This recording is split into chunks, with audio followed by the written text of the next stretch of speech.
Ella está viajando. Eso fue lo que mi yerno Tomás me dijo cuando toqué a su puerta aquella mañana de octubre. Sonrió, como siempre, pero había algo en sus ojos que no encajaba con esa sonrisa. Me llamo Amelia Barroso. Tengo 55 años, y lo que voy a contar ahora es la verdad más dolorosa que he vivido como madre. Todo comenzó una semana antes. Paloma, mi hija, dejó de responder mis mensajes. Al principio pensé que estaba ocupada. Ella trabaja en una agencia de diseño gráfico. Siempre anda corriendo de un lado para otro. Pero Paloma nunca, jamás, me dejaba sin respuesta por más de un día. Le escribí el lunes por la mañana. «Hija, ¿cómo amaneciste? Te mando un beso». 2 palomitas azules. Visto. Pero no hubo respuesta. El martes intenté de nuevo. «Paloma, mi amor, ¿todo bien? Me preocupo cuando no sé de ti». Visto. Silencio. El miércoles llamé. 3 veces. Buzón de voz. El jueves volví a escribir. «Hija, por favor contéstame aunque sea un emoji. Necesito saber que estás bien». Visto. Nada. Esa noche no pude dormir. Me quedé mirando la pantalla de mi celular en la oscuridad de mi cuarto. Las letras brillaban. Visto. Pero ninguna palabra de vuelta. El viernes en la mañana tomé una decisión. Iba a ir a su casa, sin avisar, porque una madre sabe, una madre siente, y yo sentía que algo no estaba bien. Conduje por la avenida Insurgentes con el corazón apretado. El tráfico estaba pesado como siempre, pero yo apenas lo notaba. Solo pensaba en esos mensajes sin respuesta, en esas llamadas que nunca contestó. Llegué a su colonia alrededor de las 11 de la mañana. Una zona tranquila, arbolada, con casas bonitas y portones blancos. Paloma y Tomás vivían ahí desde hace 2 años. Estacioné frente a la casa. El portón estaba cerrado. Toqué el timbre. Esperé. Volví a tocar. Entonces escuché pasos. La puerta se abrió. Y ahí estaba él, Tomás, mi yerno, sonriendo. «Amelia, qué sorpresa. ¿Todo bien?» «Vengo a ver a Paloma», dije. «No me ha contestado en toda la semana». Él se quedó callado por un segundo. Solo un segundo. Pero lo vi. Algo pasó por su mirada. «Ah, es que ella está viajando», dijo al fin, con esa misma sonrisa. «Se fue con unas amigas a Oaxaca. Ya sabes cómo es, de repente se le ocurre y se va. Me dijo que te avisaría». Me quedé mirándolo. «¿A Oaxaca?» Sí, fue de último momento. Ya sabes, quería desconectarse un poco del trabajo. Asentí despacio, pero algo en mi pecho no encajaba. Paloma nunca viajaba sin decirme. Nunca, y menos sin responder mis mensajes. «¿Y cuándo regresa?», pregunté. Creo que el lunes o martes, no estoy seguro». Tomás seguía sonriendo, pero sus manos estaban tensas en el marco de la puerta. «Bueno», dije, «entonces le marco más tarde». Sí, claro. Le digo que te llamó». Me dio un beso en la mejilla. Olía a café y a algo más, algo que no pude identificar. Volví a mi coche. Metí la llave en el contacto, pero no arranqué. Me quedé ahí, sentada, mirando esa casa. Algo no estaba bien. A veces confiamos demasiado en quien no debemos, ¿verdad? ¿Tú también te has decepcionado de alguien que amabas? Cuéntame tu historia en los comentarios. Quiero leerte. Arranqué el motor, hice el giro para salir de la calle, y entonces lo escuché. Un sonido, apenas audible, un gemido, apagado, ahogado. Venía de la garaje. Frené en seco. Mi corazón empezó a latir tan fuerte que sentí que iba a estallar. Ese sonido, ese gemido, no era normal. Apagué el motor. Me quedé ahí, con las manos en el volante, tratando de entender qué era lo que acababa de escuchar. ¿Había sido real? ¿O mi mente me estaba jugando una mala pasada? Cerré los ojos, respiré hondo y volví a escucharlo. Más claro esta vez, un gemido, débil, desesperado. Venía de adentro de la garaje. Algo en mi estómago se contrajo. Una sensación que solo las madres conocemos. Ese instinto que te grita que algo anda mal, que tu hija te necesita, que no puedes ignorar lo que está pasando, aunque todo el mundo te diga que estás exagerando. Abrí la puerta del coche muy despacio. Silencio. La calle estaba vacía. Solo se oía el canto de un pájaro en el árbol de enfrente y el ruido lejano del tráfico en la avenida. Caminé de regreso hacia la casa, pero esta vez no toqué el timbre. Esta vez rodeé la propiedad por el costado. Había una reja baja que dividía el jardín de la entrada lateral. La salté sin pensarlo 2 veces. No sé de dónde saqué la fuerza. El miedo te hace capaz de todo. La garaje tenía una ventana pequeña, alta, con vidrio esmerilado. Me acerqué. Puse la oreja contra la pared. Nada, solo mi respiración acelerada. Tal vez me había equivocado, tal vez era mi imaginación. Tal vez Paloma de verdad estaba en Oaxaca y yo estaba ahí, comportándome como una loca paranoica. Pero entonces lo volví a escuchar, un golpe suave, como si algo hubiera caído, y después otro gemido, más fuerte esta vez. Mi sangre se congeló. Eso no era mi imaginación. Ahí adentro había alguien, y ese alguien necesitaba ayuda. Necesito que entiendas algo antes de seguir con esta historia. Paloma siempre fue una niña alegre, desde pequeña. Cuando tenía 5 años, corría por toda la casa cantando canciones inventadas. Le encantaba dibujar. Se pasaba horas y horas con sus crayones, creando mundos de colores en hojas de papel bond. Recuerdo su risa. Era contagiosa. Cuando Paloma se reía, toda la casa se llenaba de luz. Creció siendo una mujer independiente, fuerte, inteligente. Estudió diseño gráfico en la UNAM. Se graduó con honores. Consiguió trabajo en una de las mejores agencias de la ciudad.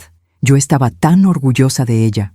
Y cuando conoció a Tomás, hace 4 años, pensé que había encontrado a la persona correcta. Él era atento, educado. Siempre llegaba a las reuniones familiares con flores para mí y con una botella de vino para compartir. Le gustaba cocinar. Los domingos venían a comer a mi casa y él ayudaba en la cocina, pelando papas, cortando cebolla, preguntándome por las recetas de mi madre. Doña Amelia tiene que enseñarme a hacer ese mole como usted, me decía con esa sonrisa suya. Y yo le creía todo, porque así somos las madres. Queremos creer que nuestras hijas están seguras, que eligieron bien, que el hombre que tienen a su lado las va a cuidar, proteger, amar como se merecen. Nunca vi señales de alarma. Nunca. Tomás nunca levantó la voz. Nunca fue grosero. Nunca vi un moretón en el cuerpo de mi hija. Nunca escuché una queja de ella. Todo parecía perfecto, demasiado perfecto quizá, pero yo no lo vi. No quise verlo, porque cuando amas a alguien, a veces cierras los ojos a lo que no quieres ver. Me quedé parada frente a ese garaje por lo que pareció una eternidad, pero probablemente fueron solo 30 segundos. 30 segundos en los que mi vida entera pasó frente a mis ojos. Todas las comidas familiares, todas las risas, todas las veces que Tomás me abrazó y me llamó Mamá Amelia, todas las veces que Paloma me dijo, Mamá, Tomás es el amor de mi vida. Todo eso se rompió en ese momento, porque una madre sabe. Y yo sabía que detrás de esa puerta mi hija no estaba en Oaxaca. Mi hija estaba en peligro. Saqué mi celular. Mis manos temblaban tanto que casi lo dejo caer. Abrí la aplicación de mensajes. Las conversaciones con Paloma seguían ahí. Todas mis preguntas sin respuesta. Todas esas letras que decían visto, pero que nunca fueron contestadas. Hija, ¿cómo amaneciste? Visto. Paloma, mi amor, ¿todo bien? Visto. Necesito saber que estás bien. Visto. Apagué la pantalla. Guardé el teléfono en mi bolsa. Y entonces hice algo que nunca imaginé que haría. Busqué la puerta de la garaje. Estaba cerrada con un candado, pero a un lado había una puerta lateral más pequeña, de madera, vieja, con pintura descascarada. La puerta del servicio que daba al jardín trasero. Giré la manija. Estaba abierta. Entré. El olor me golpeó primero. Humedad, aceite de motor. Algo más, algo rancio que no pude identificar. La garaje estaba oscura. Solo entraba un hilo de luz por esa ventana alta que había visto desde afuera. Tardé unos segundos en acostumbrarme a la penumbra. Y entonces la vi, en el rincón del fondo, sentada en el piso de cemento frío, con las manos atadas a la espalda, con cinta adhesiva en la boca, con el pelo revuelto y los ojos rojos de tanto llorar. Mi hija, mi Paloma, me miraba con una expresión que nunca voy a poder borrar de mi memoria. Una mezcla de terror, alivio, vergüenza y súplica. Mis piernas fallaron. Caí de rodillas. El aire se me escapó de los pulmones como si alguien me hubiera dado un golpe en el pecho. Paloma, susurré. Ella intentó hablar, pero el sonido salió ahogado por la cinta. Sacudió la cabeza desesperadamente. Sus ojos me rogaban algo que yo no entendía en ese momento. Me arrastré hacia ella. Mis manos temblaban tanto que apenas podía coordinar los movimientos. Pero antes de tocarla, antes de quitarle esa cinta de la boca, algo en mi cabeza hizo clic. Evidencia. Necesitaba evidencia. Saqué mi celular de nuevo, esta vez con un propósito claro. Abrí la cámara y grabé. Grabé todo: la garaje oscura, las cuerdas en sus muñecas, la cinta en su boca, su ropa arrugada, sus pies descalzos en el suelo de cemento, el terror en sus ojos. Paloma, mi amor, ya llegué. Le dije mientras grababa, la voz quebrándose. Ya estás a salvo, mamá está aquí. Ella empezó a llorar, lágrimas silenciosas que le corrían por las mejillas. Guardé el video. Lo envié inmediatamente a 3 personas: a mi hermano Luis, a mi mejor amiga Rocío y al licenciado Mendoza, el abogado de la familia. Escribí solo 4 palabras: encontré a Paloma, llamen a la policía. Presioné enviar. Y solo entonces, solo cuando supe que había pruebas de lo que estaba viendo, solo cuando supe que aunque Tomás regresara ya no podría negar nada, solo entonces me acerqué a mi hija. Le quité la cinta de la boca con cuidado. Ella tomó aire como si hubiera estado bajo el agua por horas. «Mamá», susurró. Su voz era ronca, rota, dolorida. «Shh, mi amor, ya todo va a estar bien». Empecé a desatar las cuerdas de sus muñecas. Estaban tan apretadas que le habían dejado marcas rojas en la piel. «¿Cuánto tiempo llevas aquí?», pregunté, aunque no estaba segura de querer saber la respuesta. Ella tragó saliva, cerró los ojos. 5 días, dijo al fin. 5 días, 5 días en los que yo estuve enviándole mensajes. 5 días en los que Tomás vio esos mensajes desde el teléfono de ella y no respondió. 5 días en los que mi hija estuvo atada, amordazada, sola, en la oscuridad de esta garaje, mientras yo seguía con mi vida normal, mientras yo pensaba que tal vez estaba ocupada en el trabajo, mientras yo me decía a mí misma que no debía ser tan insistente, que ya era una adulta, que tenía su propia vida. La culpa me atravesó como un cuchillo. «Perdóname», le dije, «perdóname por no haber venido antes». Paloma negó con la cabeza. Me abrazó con la poca fuerza que le quedaba. «No es tu culpa, mamá. Tú me salvaste». Nos quedamos así, abrazadas en el suelo de esa garaje horrible, llorando juntas, mientras afuera el mundo seguía girando como si nada. Mientras cuento todo esto, pienso en dónde estarás escuchándome. Escribe el nombre de tu ciudad en los comentarios. Quiero saber que no estoy sola en esto. A lo lejos, escuché el sonido de sirenas acercándose. El licenciado Mendoza había sido rápido. La policía venía en camino, pero entonces escuché otra cosa. Pasos, en la casa. La puerta que conectaba la garaje con el interior se abrió, y ahí, recortado contra la luz del pasillo, estaba Tomás. Nos miró, y en sus ojos ya no había sonrisa. Solo había algo frío, vacío, peligroso. El tiempo se detuvo. Tomás estaba ahí, parado en el marco de la puerta, mirándome. No dijo nada. Yo tampoco. Solo nos quedamos así, congelados en ese momento imposible, mientras las sirenas se escuchaban cada vez más cerca. Paloma se aferró a mí con más fuerza. Sentí cómo su cuerpo temblaba contra el mío. «Mamá», susurró. «Tranquila, mi amor. No te va a tocar», dije, aunque no sabía si era verdad.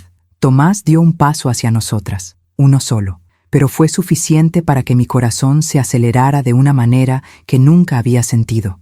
Era miedo puro, miedo animal. El miedo que siente una madre cuando sabe que su hija está en peligro y ella es la única barrera entre ese peligro y su niña. «Amelia», dijo al fin. Su voz sonaba extraña, plana, sin emoción. «No te acerques», le dije. Mi voz salió más firme de lo que esperaba. Me puse de pie. Me coloqué entre él y Paloma.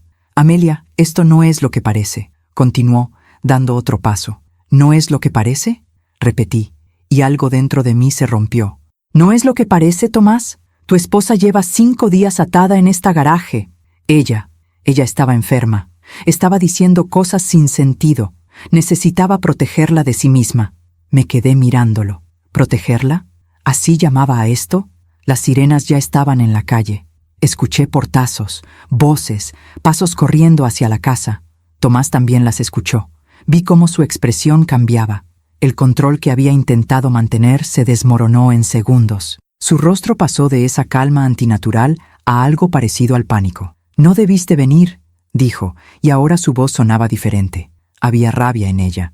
«No debiste meterte en esto». «Soy su madre», le dije, «y voy a meterme en todo lo que tenga que ver con mi hija». La puerta principal de la casa se abrió con un golpe seco. «¡Policía! ¡Identifíquense!». «Aquí», grité. «Estamos en la garaje». Tomás me miró una última vez, y en esa mirada vi algo que me heló la sangre. No era arrepentimiento, no era culpa, era resentimiento, como si yo fuera la culpable de arruinar algo que él consideraba perfecto. 2 policías entraron al garaje con las armas desenfundadas. Detrás de ellos venía una mujer paramédico con un maletín. «Manos arriba», le ordenó uno de los policías a Tomás. Él obedeció, despacio, sin decir nada. Lo esposaron ahí mismo, mientras yo seguía abrazando a Paloma. La paramédico se acercó a nosotras. «Señora, necesito revisar a su hija», dijo con voz amable. Asentí. Me hice a un lado. Paloma seguía temblando. La paramédico le habló con suavidad mientras le revisaba las muñecas, el cuello, la presión arterial. «Está deshidratada», dijo. «Necesitamos llevarla al hospital». «Yo voy con ella», dije inmediatamente. «Por supuesto». Mientras preparaban a Paloma para trasladarla, un detective se acercó a mí. Era un hombre mayor, con el pelo canoso y expresión seria. «Señora Barroso, soy el detective Ramírez. Necesito que me cuente exactamente qué pasó». Le conté todo, desde los mensajes sin respuesta hasta el gemido que escuché. Le mostré el video que había grabado. Le enseñé las conversaciones en mi celular, todas esas palabras sin respuesta. Él tomaba notas en una libreta pequeña. «Hizo lo correcto al grabar», dijo. «Esa evidencia es crucial. ¿Qué va a pasar con él?», pregunté mirando hacia donde se llevaban a Tomás esposado. «Va a ser procesado. Con la evidencia que tenemos, no va a salir pronto». Pero algo en su tono me hizo dudar. «¿Pero?», el detective suspiró. «Pero estos casos son complicados, señora. Él va a contratar un buen abogado. Van a intentar argumentar crisis psicológica, trastorno mental temporal, quién sabe qué otras cosas. El sistema no siempre funciona como debería». Sentí cómo la rabia crecía en mi pecho. «¿Me está diciendo que después de lo que le hizo a mi hija, puede quedar libre?». «No dije eso. Solo digo que el proceso va a ser largo y difícil. Su hija va a tener que declarar, testificar, revivir todo esto». Miré a Paloma.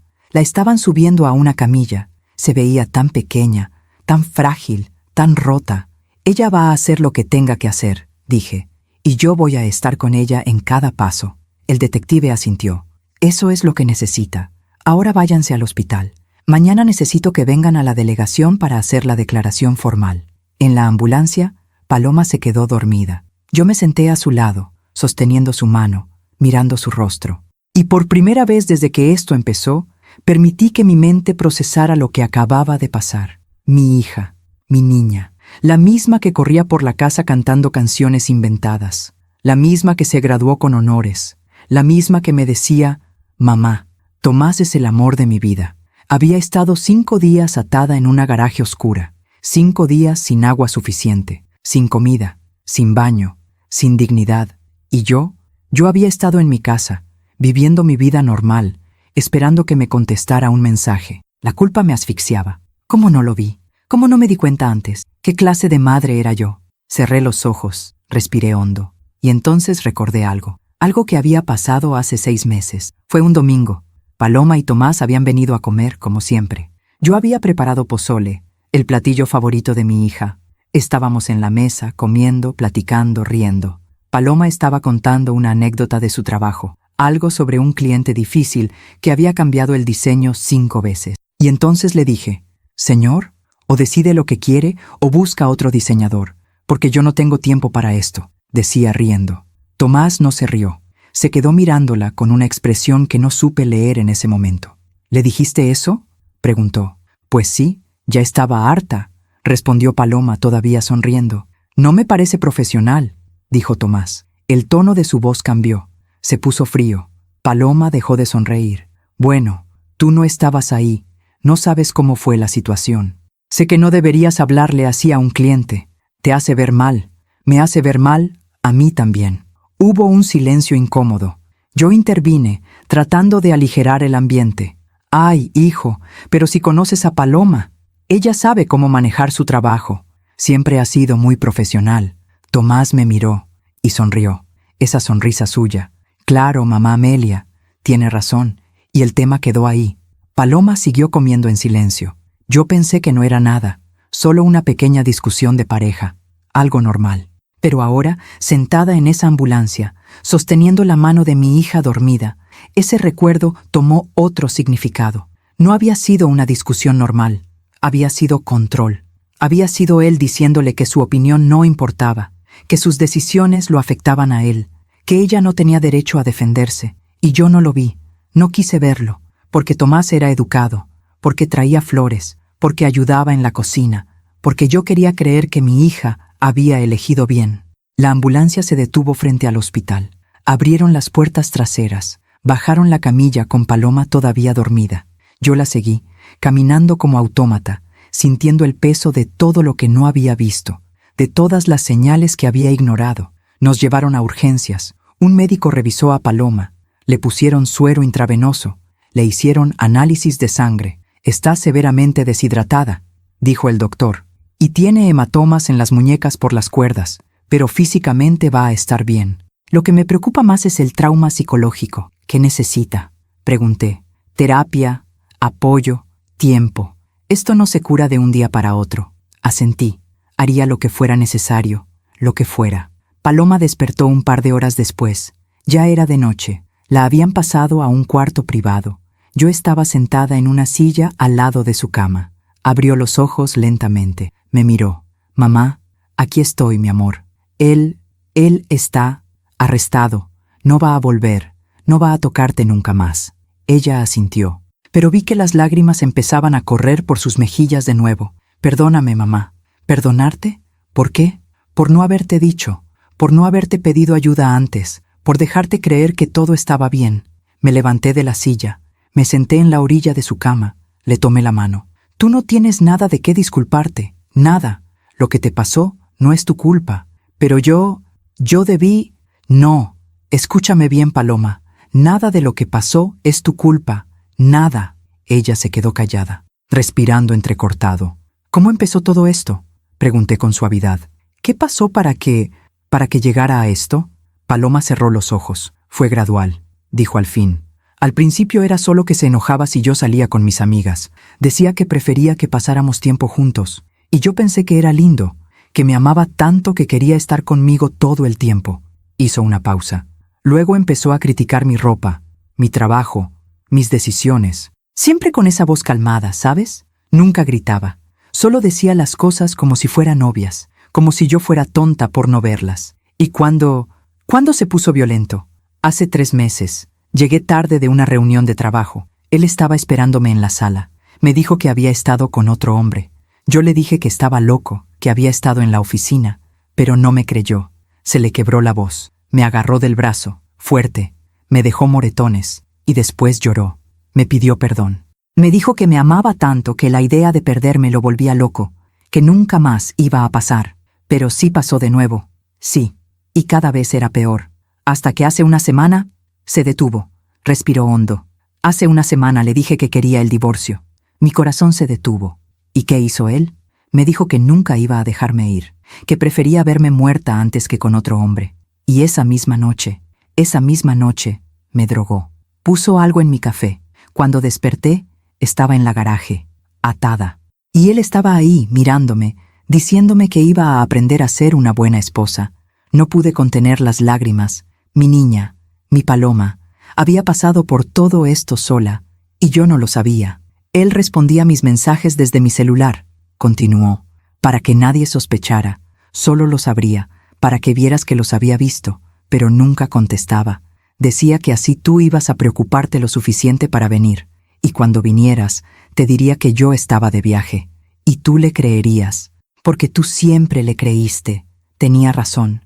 Yo siempre le había creído, porque era más fácil creer que todo estaba bien, porque era más cómodo pensar que mi hija había encontrado al hombre perfecto, porque no quise ver lo que estaba justo frente a mis ojos. Perdóname, Paloma, perdóname por no haber visto quién era él realmente. No sabías, mamá. Él era muy bueno ocultándolo. Nos quedamos en silencio un rato largo. Afuera, la noche de la ciudad seguía su curso normal. Coches pasando. Gente viviendo sus vidas. El mundo giraba como siempre. Pero para nosotras, todo había cambiado. Aún me pregunto si hice lo correcto al entrar a esa garaje sin avisar a la policía primero. ¿Y tú? ¿Qué habrías hecho en mi lugar? Cuéntamelo en los comentarios. Mamá, dijo Paloma de pronto. Sí, mi amor. Gracias por venir a buscarme. Gracias por no creerle. Gracias por confiar en tu instinto. Le apreté la mano. Siempre, mi niña. Siempre voy a venir por ti. Ella cerró los ojos de nuevo, esta vez con algo parecido a la paz en su rostro, y yo me quedé ahí, sentada a su lado, vigilando su sueño, sabiendo que esto apenas comenzaba, que el camino hacia la recuperación iba a ser largo y doloroso, pero también sabiendo algo con absoluta certeza: no iba a dejarla sola nunca más, nunca más. Los 3 días siguientes fueron una pesadilla que se movía en cámara lenta. Paloma seguía en el hospital. Los doctores querían mantenerla en observación, no solo por la deshidratación, sino porque temían que el trauma psicológico pudiera manifestarse de formas que no podíamos anticipar. Yo dormía en una silla al lado de su cama. Apenas dormía, en realidad. Cada vez que cerraba los ojos veía esa garaje oscura, veía las cuerdas en sus muñecas, veía la mirada de Tomás cuando nos descubrió. El lunes por la mañana vino una psicóloga del hospital. Se llamaba doctora Hernández. Era una mujer joven, de unos 40 años, con voz suave y ojos compasivos. «Señora Barroso, ¿puedo hablar con usted un momento?», me dijo. Salimos al pasillo. «¿Cómo está mi hija?», pregunté de inmediato. «Físicamente se está recuperando bien, pero emocionalmente esto va a tomar tiempo, mucho tiempo. Haré lo que sea necesario, lo sé, pero necesito que entienda algo importante», dijo, mirándome directamente. «Paloma está experimentando algo que llamamos trauma vincular. Durante años, su esposo la condicionó para dudar de sí misma, para sentir que ella era el problema, para creer que merecía el maltrato. Pero ella es inteligente, es fuerte. ¿Cómo pudo dejarse manipular así?». La doctora Hernández suspiró. «Eso es exactamente lo que no debe pensar. La violencia doméstica no tiene que ver con inteligencia o fuerza, tiene que ver con manipulación sistemática, con control psicológico. Los abusadores son expertos en hacer que sus víctimas duden de su propia realidad». Me quedé callada, procesando. «Paloma va a tener días buenos y días malos», continuó. «Hay momentos en que va a culparse a sí misma. Va a decir cosas como: si yo hubiera sido mejor esposa, o si no lo hubiera hecho enojar». Su trabajo como madre es recordarle constantemente que nada de esto fue su culpa. «Lo haré. Y también necesita cuidarse usted. El trauma vicario es real. Usted también pasó por algo horrible. Encontrar a su hija en esas condiciones, eso no se olvida fácilmente». «Yo estoy bien», dije automáticamente. Ella me miró con esa mirada que solo los terapeutas saben dar. «Señora Barroso, con todo respeto, no está bien.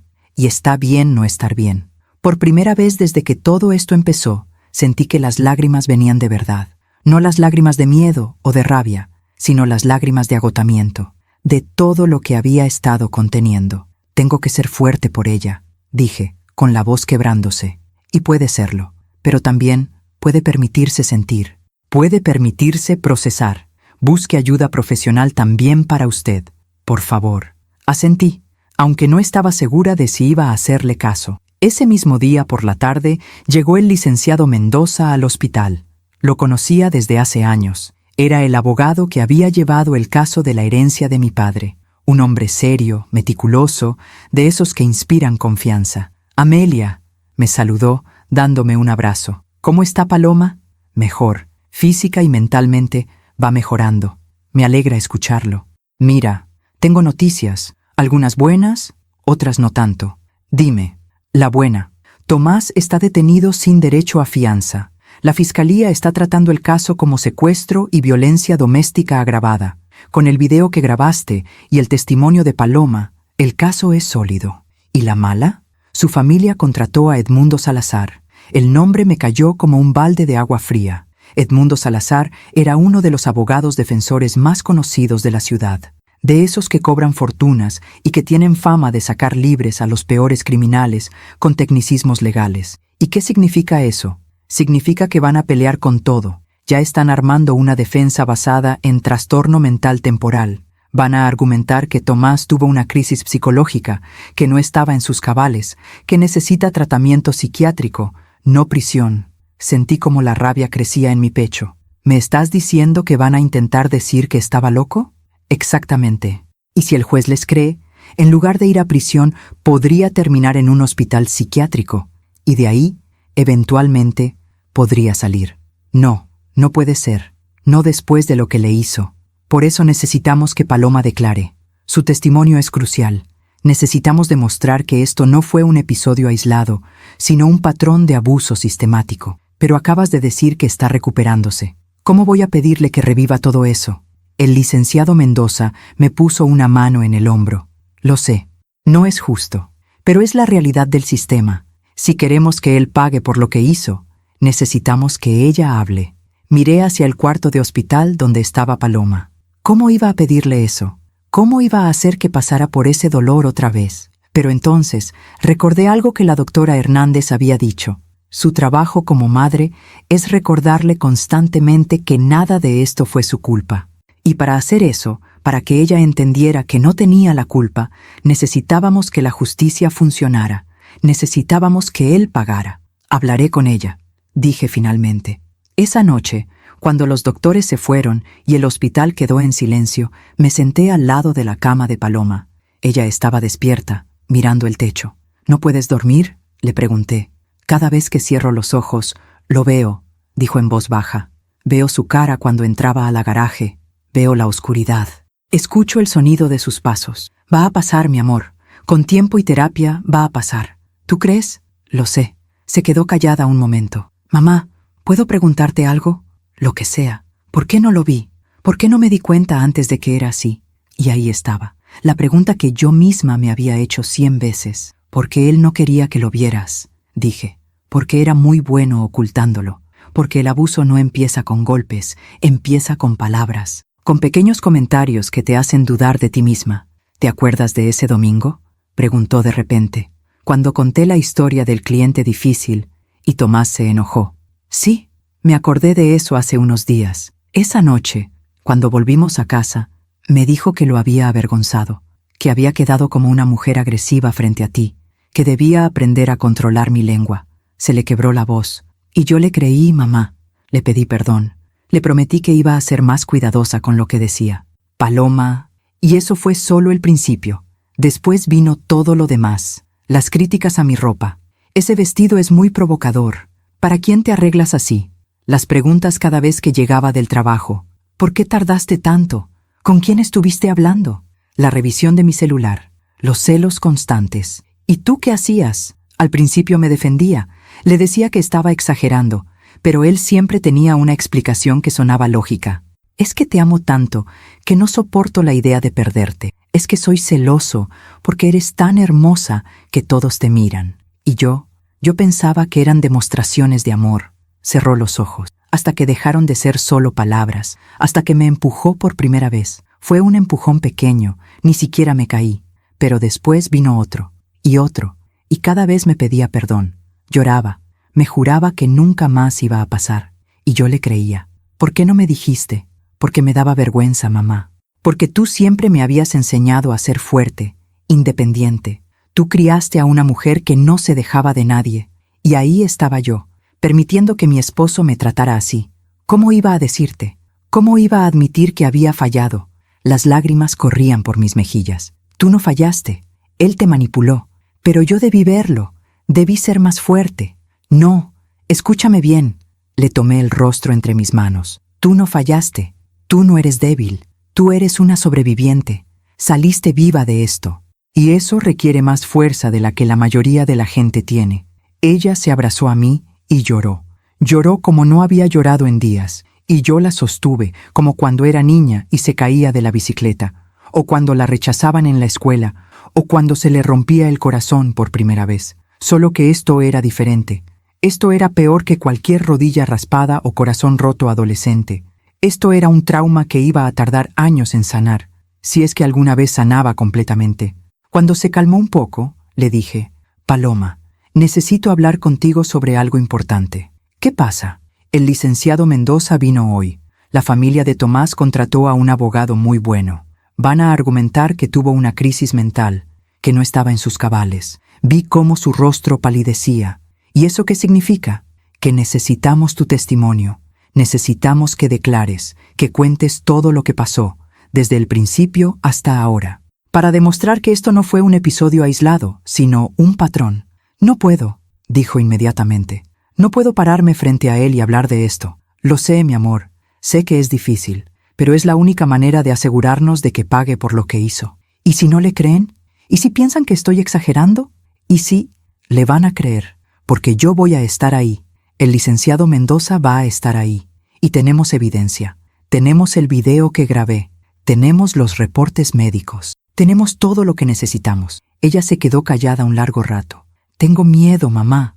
Lo sé. Yo también tengo miedo. Pero vamos a hacer esto juntas. Asintió despacio. Está bien. Voy a declarar. Voy a contar todo. La abracé de nuevo. Mi niña valiente. Mi Paloma. Al día siguiente nos dieron de alta del hospital. Paloma no quería volver a la casa que había compartido con Tomás. Por supuesto que no. Solo la idea le provocaba ataques de pánico. «Vienes a vivir conmigo», le dije. «Tu cuarto sigue igual. Todo está como lo dejaste. ¿Estás segura?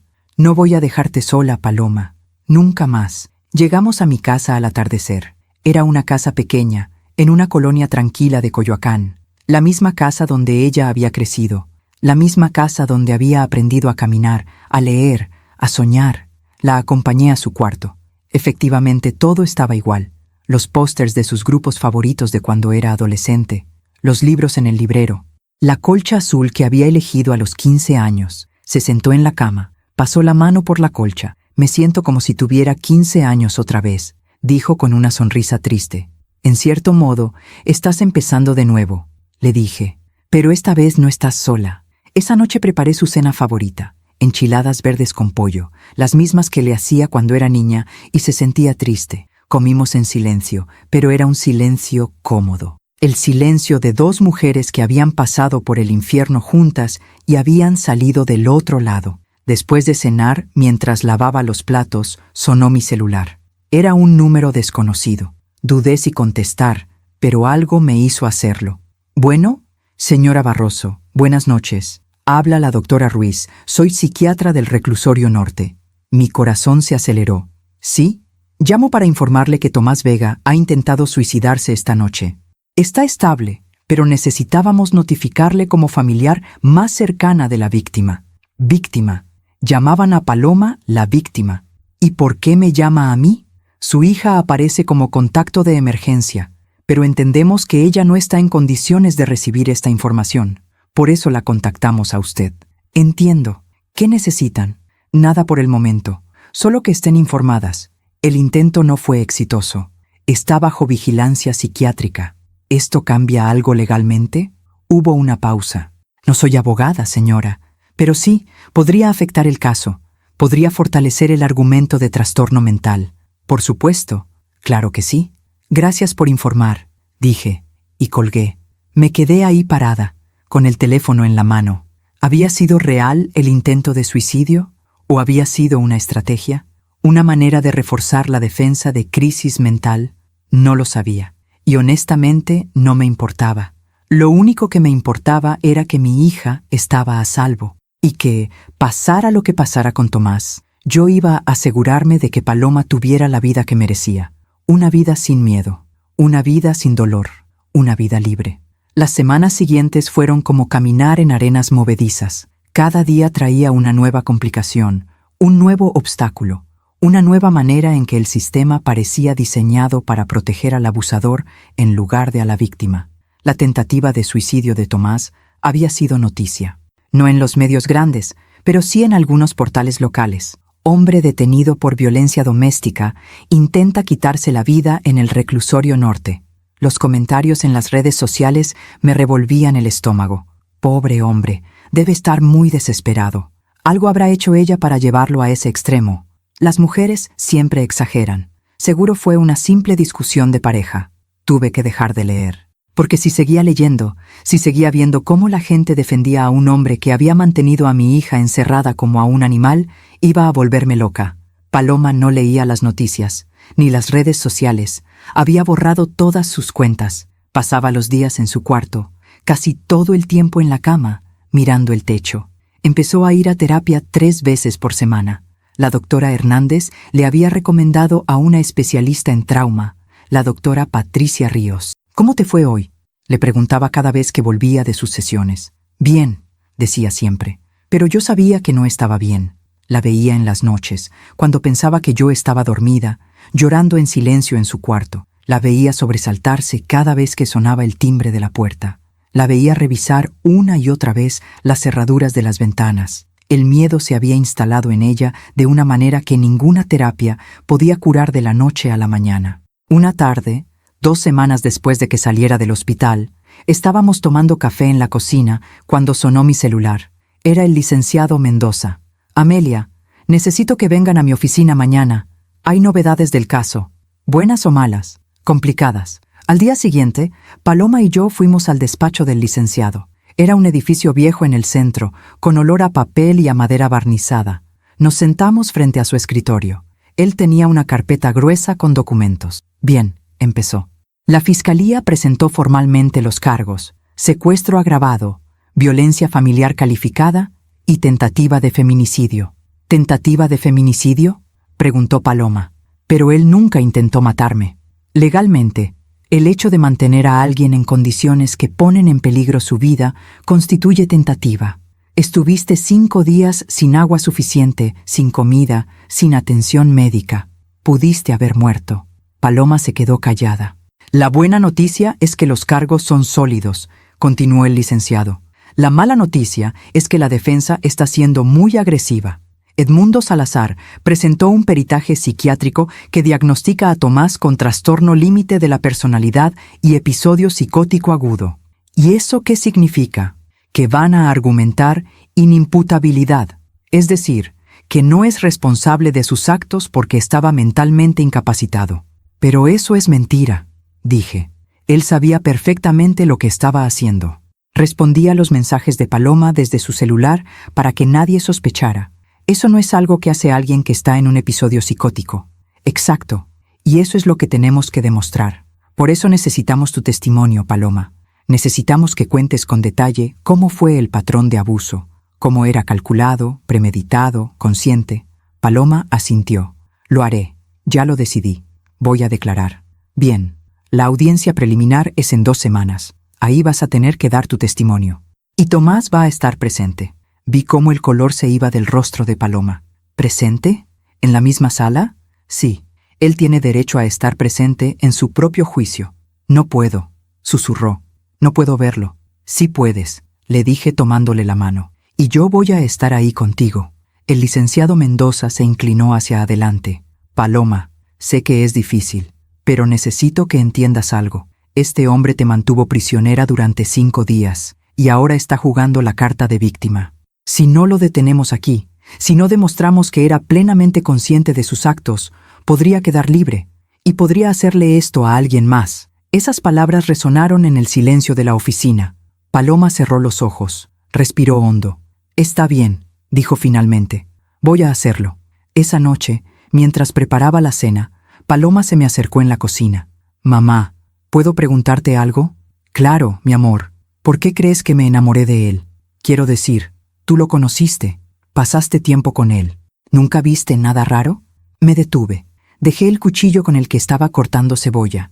Era una pregunta que yo también me había hecho 1000 veces. «Honestamente no», dije. «Él era encantador, siempre amable, siempre atento, siempre decía las cosas correctas. ¿Y ahora, cuando recuerdas esos momentos, ves algo diferente?» Me senté en una de las sillas de la cocina. Paloma se sentó frente a mí. Ahora que lo pienso, sí, había pequeñas cosas. Cosas que en su momento me parecieron insignificantes, pero que ahora cobran sentido. ¿Cómo qué? ¿Te acuerdas de tu cumpleaños hace 2 años? Organizaste una cena con tus amigas. Tomás no quería ir. Dijo que no se sentía bien, que tenía dolor de cabeza. Pero yo noté cómo te miraba cuando te arreglabas. Había algo en sus ojos, como resentimiento. Paloma asintió. Ese día me hizo una escena terrible antes de salir. Me dijo que me estaba vistiendo como una cualquiera, que mis amigas eran mala influencia, que prefería que nos quedáramos en casa juntos, pero no quería que tú lo supieras. Entonces inventó lo del dolor de cabeza. ¿Y tú fuiste de todas formas? Sí, pero lloré todo el camino hacia el restaurante. Y en la cena apenas pude disfrutar porque él me estaba mandando mensajes cada 10 minutos preguntando dónde estaba, con quién, qué estaba haciendo. ¿Tus amigas no notaron nada?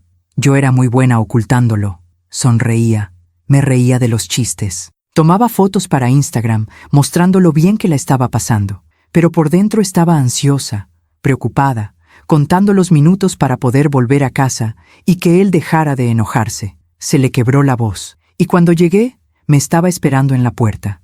Olió mi aliento para ver si había tomado alcohol. Revisó mi bolsa, leyó todos los mensajes de mi celular, y después me dijo que las mujeres casadas no salen solas de fiesta, que debía tener más respeto por nuestro matrimonio. Dios mío, Paloma, y lo peor es que yo le creí, mamá. Pensé que tenía razón, pensé que estaba siendo desconsiderada con él. Así que dejé de salir con mis amigas, dejé de ir a esas cenas, dejé de responder sus llamadas, y ellas pensaron que me había vuelto una de esas mujeres que se olvidan de sus amigas cuando se casan. Las lágrimas corrían por su rostro. Perdí a todas mis amigas, una por una, y ni siquiera me di cuenta hasta que fue demasiado tarde, hasta que ya no tenía a nadie más que a él. Ese era el plan, dije, aislarte, para que no tuvieras a nadie que pudiera cuestionar su comportamiento, para que no tuvieras a nadie a quien pedir ayuda. Lo logró, susurró. Me tenía completamente sola. Pero ya no estás sola, me tienes a mí, y vamos a recuperar tu vida, vamos a recuperar todo lo que él te quitó. Nos quedamos en silencio un rato. El agua de la olla empezaba a hervir. Me levanté para bajar el fuego. ¿Sabes qué es lo que más me duele?, dijo Paloma de pronto. ¿Qué? Que yo era feliz antes de conocerlo. Tenía mi trabajo, mis amigas, mis pasatiempos. Me gustaba salir a correr los domingos. Me gustaba ir a museos. Me gustaba leer en los cafés. ¿Y vas a volver a hacer todo eso? No lo sé. Siento como si él se hubiera robado esa parte de mí. Como si la Paloma que era antes ya no existiera. Me acerqué a ella. Le levanté el rostro para que me mirara. Esa Paloma sigue ahí. Está herida. Sí, está asustada, pero sigue ahí. Y con tiempo, con amor, con terapia, va a volver a salir. ¿De verdad lo crees? Lo sé. Volvimos a abrazarnos. Y en ese abrazo sentí algo que no había sentido en semanas. Esperanza. Pequeña, frágil, pero ahí estaba. Los días antes de la audiencia fueron los más difíciles. Paloma apenas dormía. Tenía pesadillas constantes. Despertaba gritando en la madrugada. Yo corría a su cuarto. La abrazaba. Le decía que estaba a salvo, pero el miedo no se iba. La doctora Ríos le recetó medicamentos para la ansiedad. Le ayudaban un poco, pero no lo suficiente. Una noche, 3 días antes de la audiencia, la encontré en la cocina a las 2 de la mañana. Estaba sentada en el piso, abrazando sus rodillas, llorando. «Paloma, ¿qué pasó?» «No puedo hacerlo, mamá. No puedo pararme frente a él y hablar de lo que me hizo». Me senté en el piso a su lado. «Sí puedes, no entiendes. Cuando pienso en verlo, cuando pienso en que va a estar ahí, mirándome, siento que no puedo respirar, siento que me voy a desmayar. Lo sé, pero piensa en esto. Él quiere que tengas miedo, quiere que te sientas pequeña, quiere que te quedes callada, porque mientras tú estés callada, él puede seguir jugando el papel de víctima. ¿Y si me quiebro? ¿Y si no puedo terminar de hablar? Entonces haremos una pausa, respiras, bebes agua y continúas. Porque tu voz es más poderosa que su silencio». Ella me miró. «¿Cómo estás tan segura?» «Porque te conozco. Porque sé que eres más fuerte de lo que crees. Y porque no estás sola. Yo voy a estar en esa sala. El licenciado Mendoza va a estar ahí. La doctora Ríos va a estar ahí. Todos vamos a estar ahí para ti». Paloma asintió despacio. «Está bien. Voy a intentarlo». «No vas a intentarlo. Vas a hacerlo». La ayudé a levantarse del piso. La llevé de vuelta a su cuarto. Esa noche me quedé dormida en una silla al lado de su cama, vigilando su sueño, como cuando era niña y tenía fiebre, como cuando era adolescente y le rompían el corazón, como siempre, porque eso hacen las madres. Protegemos, acompañamos y nunca, nunca nos rendimos. La mañana de la audiencia amaneció gris y fría. Paloma se levantó temprano, se duchó, se puso un vestido azul marino, sencillo, que le había prestado. Se maquilló un poco para ocultar las ojeras, pero cuando la vi, pensé que no había maquillaje en el mundo que pudiera ocultar el peso de lo que estaba a punto de hacer. «¿Estás lista?», le pregunté. «No, pero vamos de todas formas». Llegamos al juzgado a las 9 de la mañana. Era un edificio viejo, con pasillos oscuros y olor a humedad. El licenciado Mendoza nos esperaba en la entrada. «Buenos días. ¿Cómo están?» «Nerviosas», dije. «Es normal. Paloma, Vamos a repasar una vez más lo que va a pasar. Vas a subir al estrado. El fiscal va a hacerte preguntas. Respondes con la verdad, con calma. Después el abogado defensor va a contrainterrogarte. Va a intentar confundirte, hacerte dudar, hacerte ver mal. No caigas en sus trampas. Solo responde lo que te preguntan. Nada más. Paloma asentía, pero yo veía que estaba temblando. Entramos a la sala, y ahí estaba él, Tomás, sentado al lado de su abogado. Estaba más delgado, más pálido, tenía ojeras profundas, pero cuando nos vio entrar, cuando sus ojos se encontraron con los de Paloma, algo en su expresión cambió. Sonrió, una sonrisa pequeña, casi imperceptible, pero Paloma la vio. La sentí tensarse a mi lado. «Respira», le susurré. «No le des el poder de asustarte». Ella asintió. Nos sentamos en las bancas designadas para la parte acusadora. El juez entró. Todos nos pusimos de pie. «Pueden sentarse». Damos inicio a la audiencia preliminar en el caso de la Fiscalía General contra Tomás Vega González por los delitos de secuestro agravado, violencia familiar calificada y tentativa de feminicidio. Mi corazón latía tan fuerte que pensé que todos en la sala podían escucharlo. Se llama a declarar a la víctima, la señorita Paloma Barroso Vega. Paloma se levantó, caminó hacia el estrado con pasos temblorosos, juró decir la verdad, se sentó. Y por primera vez en semanas levantó la vista y miró directamente a Tomás, y en sus ojos vi algo que no había visto desde que esto empezó. Vi furia. El fiscal se levantó. Era un hombre joven, de unos 35 años, con lentes y traje gris. Se llamaba licenciado Morales. «Buenos días, señorita Barroso», comenzó con voz firme pero amable. «Sé que esto es difícil para usted. Vamos a ir paso por paso, ¿de acuerdo?» Paloma asintió. «Para el registro, ¿puede decirnos su nombre completo?» «Paloma Barroso Vega». «¿Y cuál es su relación con el acusado?» Era mi esposo». «¿Cuánto tiempo estuvieron casados?» «2 años, pero fuimos pareja durante 4 años en total». «Entiendo». «Señorita Barroso, ¿puede contarnos con sus propias palabras qué sucedió el día 22 de octubre del año en curso?» Paloma respiró hondo. Yo estaba sentada en la primera fila, directamente en su línea de visión. Nuestras miradas se encontraron. Le di un pequeño asentimiento. «Tú puedes», le dije sin palabras. Fue un viernes», comenzó, con voz temblorosa. «Yo había llegado del trabajo alrededor de las 6 de la tarde. Tomás estaba en casa. Me ofreció un café. Yo acepté. No tenía razón para sospechar nada. ¿Y qué pasó después?» Tomé el café.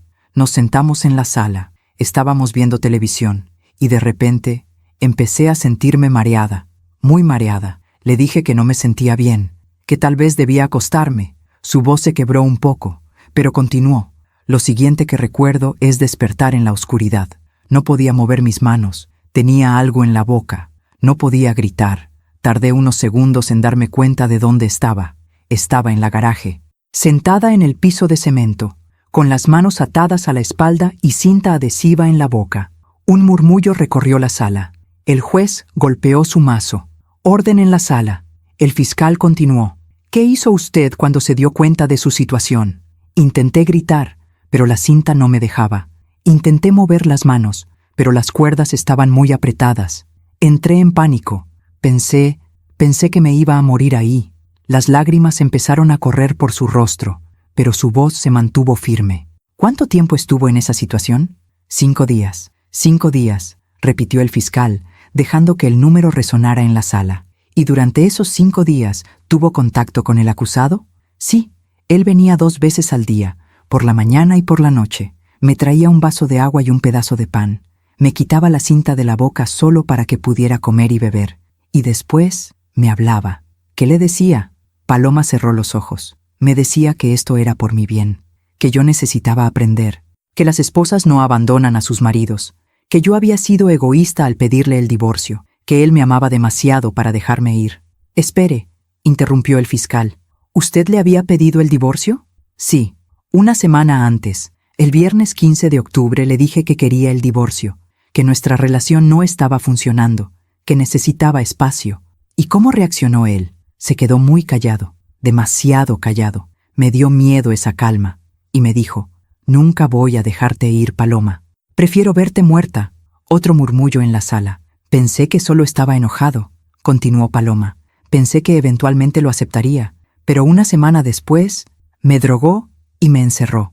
Señorita Barroso, antes de este incidente, ¿había existido violencia en su relación? Paloma miró hacia abajo. Sus manos temblaban. Sí. ¿Puede darnos ejemplos? Al principio era solo verbal. Me criticaba constantemente. Mi ropa, mi trabajo, mis amigas, mi forma de hablar. Después se volvió control. Revisaba mi celular todos los días. Quería saber dónde estaba en cada momento. Me llamaba 10, 15 veces al día si no le contestaba inmediatamente. ¿Y físicamente? La primera vez que me empujó fue hace 6 meses. Yo había llegado tarde del trabajo. Él me estaba esperando en la puerta. Me acusó de estar con otro hombre. Yo traté de explicarle que había habido una junta de último momento, pero no me creyó. Me empujó contra la pared. No fue un empujón fuerte. No me lastimó, pero me asustó. ¿Qué pasó después de ese primer empujón? Lloró. Me pidió perdón. Me dijo que me amaba tanto que la idea de perderme lo volvía loco. Me prometió que nunca más iba a pasar. Y yo le creí. ¿Pero sí volvió a pasar? Sí.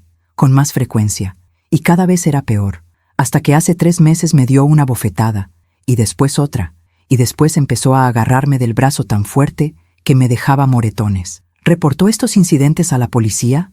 Paloma negó con la cabeza. No. ¿Por qué no? Porque tenía miedo, porque me sentía avergonzada, porque él me había convencido de que era mi culpa, que si yo fuera mejor esposa, si no lo hiciera enojar, nada de esto pasaría. Se limpió las lágrimas. ¿Y por qué? Porque cuando no estaba enojado, era el hombre más encantador del mundo. Me traía flores, me cocinaba, me decía que me amaba, y yo quería creer que esa era su verdadera personalidad, que la violencia era solo un error, algo temporal, pero no era temporal. No, empeoraba cada vez más, hasta que le pedí el divorcio, y entonces me encerró. El fiscal asintió. Señorita Barroso, cuando su madre la encontró en la garaje, ¿qué fue lo primero que pensó? Pensé, gracias a Dios, pensé que iba a morir ahí, que nadie me iba a encontrar. Y entonces apareció mi mamá, y supe que estaba a salvo. Me limpié las lágrimas. Mi pecho dolía de tanto contener el llanto. Una última pregunta, señorita Barroso. ¿Cree usted que el acusado sabía lo que estaba haciendo cuando la encerró? Objeción, saltó Edmundo Salazar, el abogado defensor. Esa pregunta pide especulación. Permito la pregunta, dijo el juez. Puede responder. Paloma miró directamente a Tomás. Sí, sabía perfectamente lo que estaba haciendo. Cada decisión que tomó fue calculada. Drogar mi café para que no pudiera resistirme. Atarme en un lugar donde nadie pudiera escucharme. Responder mis mensajes desde mi celular para que mi mamá no sospechara. Todo estaba planeado. Gracias, señorita Barroso. No tengo más preguntas. El fiscal volvió a su asiento. Ahora le tocaba a la defensa. Edmundo Salazar se levantó. Era un hombre mayor, de unos 60 años, con cabello blanco perfectamente peinado y traje caro. Tenía esa expresión que tienen los abogados que cobran fortunas. Confianza absoluta. Señorita Barroso, comenzó con voz suave. Lamento mucho lo que ha pasado. Debe ser muy difícil para usted. Paloma no respondió, solo lo miró. Usted mencionó que mi cliente le pedía el divorcio, ¿es correcto? Yo le pedí el divorcio a él. Ah, disculpe, usted le pidió el divorcio. ¿Y puedo preguntar por qué? Ya lo expliqué, porque había violencia en la relación. Entiendo, pero antes de esa semana, ¿había expresado su deseo de divorciarse? No formalmente, pero... Entonces fue una decisión repentina. ¿Hubo algo específico que la motivara? Paloma dudó. Muchas cosas, acumuladas. Ya veo. Señorita Barroso, ¿es cierto que mi cliente está diagnosticado con trastorno límite de la personalidad? No lo sé. Nunca me lo dijo. ¿Y es cierto que usted amenazó con dejarlo en varias ocasiones durante su relación? Objeción, dijo el fiscal. Relevancia. Voy a establecer la relevancia, su señoría, dijo Salazar. Permito la pregunta, dijo el juez. Paloma respiró hondo. No lo amenacé. Le dije que si la violencia continuaba, me iría. Eso no es una amenaza, es un límite. ¿Y cómo reaccionaba él cuando usted establecía esos límites? ¿Con más violencia? ¿O con pánico? ¿Con miedo a ser abandonado? ¿Con comportamiento errático propio de alguien que está sufriendo un episodio de inestabilidad mental? Objeción, dijo el fiscal. El abogado está testificando. Sostenida, dijo el juez. Reformule la pregunta, licenciado. Salazar sonrió. Señorita Barroso, ¿notó algún cambio en el comportamiento de mi cliente durante las semanas previas al incidente? Estaba más callado de lo normal, más ausente. ¿Más ausente? ¿Como si estuviera desconectado de la realidad? No sé, tal vez. ¿Y cuando la encerró en la garaje, le pareció que estaba actuando racionalmente? Me pareció que sabía exactamente lo que estaba haciendo. Pero usted no es psiquiatra, ¿verdad? No. Entonces no puede diagnosticar si mi cliente estaba o no en sus cabales. Puedo saber cuando alguien me está lastimando deliberadamente. Objeción, dijo Salazar. La testigo está siendo argumentativa. Sostenida, dijo el juez. Señorita Barroso, por favor, limite sus respuestas a las preguntas. Salazar caminó hacia su mesa. Tomó un documento. Señorita Barroso, tengo aquí mensajes de texto entre usted y mi cliente. ¿Puedo leerle algunos? Objeción, saltó el fiscal. ¿De dónde obtuvo esos mensajes? Del celular de mi cliente, que fue incautado como evidencia. Estos mensajes son parte del expediente. Permito que se lean, dijo el juez. Salazar se aclaró la garganta. Mensaje del 3 de octubre. Usted escribió: Tomás, necesito espacio. Me estás asfixiando. ¿Es correcto? Sí. Y el 5 de octubre. No sé si puedo seguir con esto. Necesito pensar. ¿También correcto? Sí. Y el 12 de octubre. Creo que deberíamos separarnos, ¿verdad? Sí. Entonces, durante las 2 semanas previas al incidente, usted estuvo constantemente amenazando con dejarlo. No estaba amenazando, estaba expresando mis sentimientos. Pero para alguien con trastorno límite de la personalidad, alguien para quien el abandono es el mayor temor, esos mensajes podrían ser devastadores, podrían desencadenar una crisis psicológica. ¿No lo cree posible? No justifico lo que hizo. No le estoy pidiendo que lo justifique. Le estoy preguntando si es posible que mi cliente, en un estado de crisis mental, actuara de manera irracional. Él sabía lo que hacía. Eso es su opinión. Pero la ciencia psiquiátrica dice otra cosa. Salazar regresó a su asiento. No tengo más preguntas. Paloma bajó del estrado. Estaba temblando. Volvió a sentarse a mi lado. Le tomé la mano. Lo hiciste muy bien, le susurré. Pero ella negó con la cabeza. Me hizo ver como si yo tuviera la culpa. No, tú dijiste la verdad. Eso es lo único que importa. El juez llamó al siguiente testigo, la doctora Ruiz, la psiquiatra del reclusorio. Ella explicó el estado mental de Tomás cuando intentó suicidarse. Habló de su diagnóstico, de su tratamiento. Todo sonaba muy convincente, demasiado convincente. Después vino el perito de la defensa, un psiquiatra privado que había evaluado a Tomás. En mi opinión profesional, dijo, el señor Vega estaba experimentando un episodio psicótico, disociativo, en el momento de los hechos. No tenía plena conciencia de sus actos. Actuó bajo un impulso patológico derivado de su trastorno de personalidad. ¿Y cómo explica el hecho de que respondiera mensajes desde el celular de la víctima? Preguntó el fiscal. Eso requiere planificación.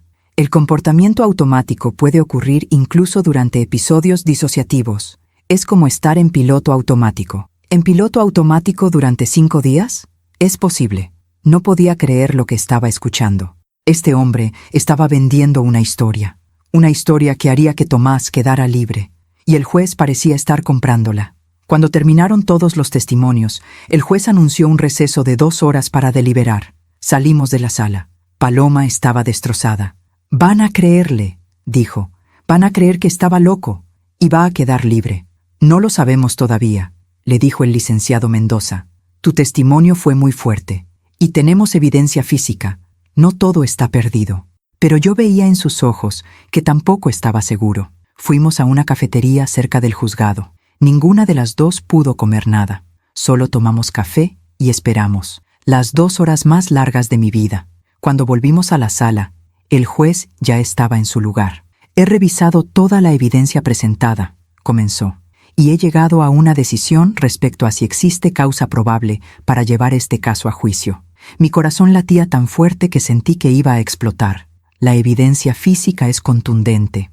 El video grabado por la señora Barroso muestra claramente a la víctima en condiciones deplorables. Los reportes médicos confirman deshidratación severa y marcas de ligaduras. El testimonio de la víctima es consistente y creíble. Respiré un poco. Sin embargo, continuó el juez, también existe evidencia de que el acusado estaba sufriendo problemas de salud mental. El intento de suicidio, el diagnóstico psiquiátrico y el testimonio del perito sugieren que podría no haber estado en pleno uso de sus facultades mentales. No, no, no, no. Por lo tanto, ordeno que el caso proceda a juicio, pero también ordeno una evaluación psiquiátrica adicional del acusado para determinar su capacidad de ser juzgado. Hasta entonces, permanecerá detenido en un hospital psiquiátrico en lugar del reclusorio. El mazo golpeó. Se levanta la sesión. Paloma se cubrió el rostro con las manos. Lo van a dejar libre, sollozó. Lo sé, lo van a dejar libre. El licenciado Mendoza intentó tranquilizarla. No necesariamente. El hecho de que ordenen una evaluación no significa que vayan a declararlo inimputable. Todavía tenemos oportunidad en el juicio. Pero sus palabras sonaban huecas. Salimos del juzgado. Afuera estaba lloviendo. Una lluvia fría y constante que empapaba todo. Paloma caminaba a mi lado como zombi. En el estacionamiento, mientras buscaba las llaves del coche, escuché una voz detrás de nosotras. Paloma. Nos volteamos. Era Tomás. Estaba esposado, rodeado de guardias de seguridad que lo llevaban a la camioneta que lo trasladaría al hospital psiquiátrico. Pero se había detenido y nos estaba mirando. Paloma, repitió, siento mucho todo lo que pasó. Yo no quería lastimarte. Estaba enfermo. Pero voy a mejorar. Y cuando salga, cállate, le grité. No te le acerques, no le hables. Él me ignoró. Seguía mirando a Paloma. Cuando salga, vamos a arreglar las cosas. Porque te amo. Y sé que tú también me amas. Solo necesitas recordarlo. Señor, tiene que seguir caminando, dijo uno de los guardias. Pero Tomás no se movió. Te voy a esperar, Paloma. Todo el tiempo que sea necesario. Te voy a esperar. Y entonces sonrió. Esa sonrisa. La misma sonrisa encantadora que me había engañado durante años. Los guardias lo empujaron hacia la camioneta. Paloma estaba paralizada. Vámonos, le dije. Vámonos de aquí ahora. La metí al coche. Arranqué. Salí del estacionamiento a toda velocidad.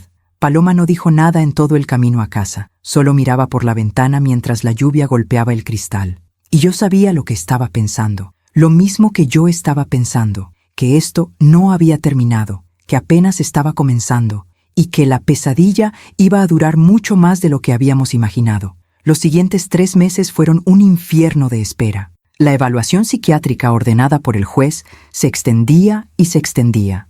Primero dijeron 2 semanas, luego 1 mes, luego 2 meses. Cada vez que llamábamos para preguntar por el estatus del caso, nos daban la misma respuesta. Todavía están evaluando al acusado. Les avisaremos cuando tengamos novedades. Mientras tanto, Paloma se desmoronaba poco a poco. Dejó de ir a terapia. Decía que no servía de nada. Dejó de salir de su cuarto. Pasaba días enteros en la cama, con las cortinas cerradas, sin comer. Yo trataba de hablar con ella, de animarla, pero era como hablarle a una pared. Mi amor, necesitas comer algo, le decía, entrando con un plato de fruta. No tengo hambre. Al menos sal un rato. Toma un poco de sol. El doctor dijo que... No quiero, mamá. Por favor, déjame sola. Y yo la dejaba, porque no sabía qué más hacer. La doctora Ríos me llamaba cada semana para preguntar por ella. Señora Barroso, Paloma ha faltado a sus últimas 4 sesiones. Estoy muy preocupada. Lo sé, yo también estoy preocupada, pero no sé cómo ayudarla. No me escucha. Está cayendo en una depresión severa. Si no recibe tratamiento pronto, podría ponerse en peligro a sí misma. Necesita volver a terapia y probablemente necesita medicación. Voy a intentar convencerla. Pero cuando le mencionaba la terapia, Paloma explotaba. ¿Para qué, mamá? ¿Para qué voy a ir a terapia si él va a quedar libre de todas formas? ¿Para qué voy a hablar de mis sentimientos si nada de lo que diga va a cambiar el hecho de que el sistema me falló? No sabemos si va a quedar libre. Sí lo sabemos. ¿Viste lo que pasó en la audiencia? ¿Viste cómo ese abogado me hizo ver como si yo tuviera la culpa? ¿Viste cómo el juez se tragó toda esa historia de la enfermedad mental? Es obvio lo que va a pasar. Paloma, no puedes pensar así. Tienes que... ¿Qué? ¿Tener fe? ¿Ser positiva? No puedo, mamá. No puedo fingir que todo va a estar bien cuando sé que no es cierto. Y entonces se encerraba en su cuarto otra vez. Yo me quedaba del otro lado de la puerta, escuchándola llorar, sintiendo que me estaba perdiendo, que estaba perdiendo a mi hija otra vez. Solo que esta vez no era Tomás quien me la estaba quitando. Era el trauma, era el sistema, era la injusticia de todo esto. Una noche, alrededor de las 3 de la mañana, escuché un ruido en la cocina. Me levanté. Bajé las escaleras. Paloma estaba ahí, sentada en el piso, rodeada de papeles. Eran documentos del caso, transcripciones de la audiencia, reportes médicos. Estaba leyéndolos, una y otra vez. Paloma, ¿qué haces? Busco algo que se nos haya escapado, algo que podamos usar en el juicio, alguna inconsistencia en su historia, algo. Mi amor, son las 3 de la mañana. Necesitas dormir. No puedo dormir. Cada vez que cierro los ojos lo veo. Lo veo en esa sala del juzgado, mirándome, sonriéndome, diciéndome que me va a esperar. Se le quebró la voz. ¿Sabes qué es lo peor, mamá? Que parte de mí todavía tiene miedo de que cumpla esa promesa. Parte de mí tiene miedo de que salga y venga a buscarme, y que esta vez no me deje con vida. Me senté en el piso a su lado. No va a pasar. No voy a dejar que pase. No puedes estar conmigo las 24 horas del día. No puedes protegerme de todo. Pero voy a intentarlo. Nos quedamos en silencio un rato. Mamá, ¿alguna vez te arrepientes de haberme encontrado? ¿Qué? Porque desde que me rescataste, tu vida también se volvió un infierno. Tienes que cuidarme. Tienes que lidiar con mis crisis. Tienes que ir a todas estas audiencias. Ya no tienes vida propia. Paloma Barroso, mírame. Ella levantó la vista. Nunca, jamás, ni por un segundo, me he arrepentido de haberte encontrado. Tú eres mi hija. Eres lo más importante en mi vida. Y prefiero 1000 veces estar viviendo este infierno contigo a estar cómoda en mi vida mientras tú sufres. No merezco una madre como tú. Claro que sí. Y algún día vas a creerlo. La ayudé a levantarse. La llevé de vuelta a su cuarto. Me quedé con ella hasta que se durmió. Pero yo no pude dormir. Me quedé despierta toda la noche, pensando en todo lo que había cambiado en estos meses. Pensando en la hija alegre que solía tener. Pensando en la mujer rota que ahora dormía en el cuarto de al lado. Preguntándome si algún día volvería a verla sonreír de verdad. El licenciado Mendoza nos citó en su oficina un martes por la tarde. «Tengo noticias», dijo cuando nos sentamos frente a su escritorio. «¿Buenas o malas?», pregunté. «Complicadas. Los resultados de la evaluación psiquiátrica están listos». Paloma se tensó a mi lado. «¿Y?» «Determinaron que Tomás es apto para ser juzgado. No encontraron evidencia de psicosis o de incapacidad mental que le impida comprender los cargos en su contra». Respiré aliviada. «Entonces el juicio sigue adelante». «Sí, pero hay algo más. La defensa presentó una moción para un acuerdo». «¿Un acuerdo?», preguntó Paloma. «¿Qué tipo de acuerdo?». «Tomás se declararía culpable de violencia familiar agravada y lesiones. A cambio, la Fiscalía retiraría los cargos de secuestro y tentativa de feminicidio. La sentencia sería de 5 años, con posibilidad de salir en 3 por buena conducta». Paloma se puso de pie de golpe. «¿3 años? Me tuvo encerrada como un animal durante 5 días y solo va a pasar 3 años en la cárcel». «Es una opción, Paloma. No es obligatorio aceptarla». «¿Y cuál es la alternativa?». «Ir a juicio. Pelear por la sentencia completa, que podría ser de 15 a 25 años. Pero eso significa otro año de proceso legal. Significa más audiencias, más testimonios, más contrainterrogatorios como el que ya pasaste. Y también significa la posibilidad de que lo declaren inimputable y salga libre, ¿verdad?», dijo Paloma. El licenciado no respondió inmediatamente. «Es un riesgo, sí. Aunque ya lo declararon apto para juicio, la defensa puede volver a argumentar trastorno mental durante el proceso. Y si convencen al jurado, podría quedar libre», terminó Paloma. «Es posible». Paloma se dejó caer en la silla. «No puedo hacer esto otro año más, mamá. No puedo pasar otro año yendo a audiencias, reviviendo todo esto, viendo su cara. Lo sé, mi amor, pero 3 años no es nada. En 3 años podría salir». Y entonces no terminó la frase. No hacía falta. Todos sabíamos lo que vendría después. «¿Qué recomiendas tú?», le pregunté al licenciado. Él suspiró. «Honestamente, es una decisión difícil. Por un lado, 3 años es muy poco para lo que hizo. Por otro lado, es una sentencia garantizada. Si van a juicio, podrían obtener más años, pero también podrían perderlo todo. ¿Cuánto tiempo tenemos para decidir?». «1 semana». Salimos de la oficina en silencio. En el coche, Paloma habló. «No sé qué hacer, mamá. Lo sé. Parte de mí quiere pelear. Quiere que pague con la sentencia completa. Quiere que todos sepan exactamente lo que me hizo. Y la otra parte, La otra parte solo quiere que esto termine. Quiere poder seguir adelante con mi vida. Quiere dejar de vivir en este limbo constante. Las dos opciones son válidas. ¿Tú qué harías? Me quedé callada un momento pensando. Yo quiero que pague por todo. Quiero que se pudra en la cárcel. Pero no soy quien tiene que revivir el trauma en cada audiencia. No soy quien tiene que mirarlo a los ojos. Tú sí. Y si tú me dices que necesitas que esto termine, entonces aceptamos el acuerdo. Y seguimos adelante. Paloma se quedó mirando por la ventana. Necesito pensarlo. Durante los siguientes días, Paloma estuvo más callada que nunca. Apenas comía, apenas dormía, solo pensaba. Yo respetaba su espacio, pero estaba aterrada de lo que pudiera decidir. El viernes por la noche, 4 días antes de que venciera el plazo para responder, Paloma entró a mi cuarto. Ya decidí, dijo. ¿Sí? Voy a aceptar el acuerdo. ¿Estás segura? No, pero necesito que esto termine. Necesito poder respirar otra vez. Necesito dejar de sentir que mi vida está en pausa esperando un veredicto. La abracé. Está bien, vamos a llamar al licenciado mañana. Pero con una condición, añadió. ¿Cuál? Quiero leer una declaración de impacto en la audiencia de sentencia. Quiero decirle, frente a frente, lo que me hizo. No para él, sino para mí, para poder cerrar este capítulo. Por supuesto, vamos a hacerlo. Al día siguiente llamamos al licenciado Mendoza. Aceptamos el acuerdo, le dije, pero Paloma quiere leer una declaración de impacto. Por supuesto, es su derecho. La audiencia de sentencia está programada para dentro de 2 semanas. Esas 2 semanas pasaron en un parpadeo. Paloma pasó esos días escribiendo su declaración. La escribía, la borraba, la volvía a escribir. Necesito que cada palabra cuente, me decía. Necesito decirle exactamente lo que me quitó.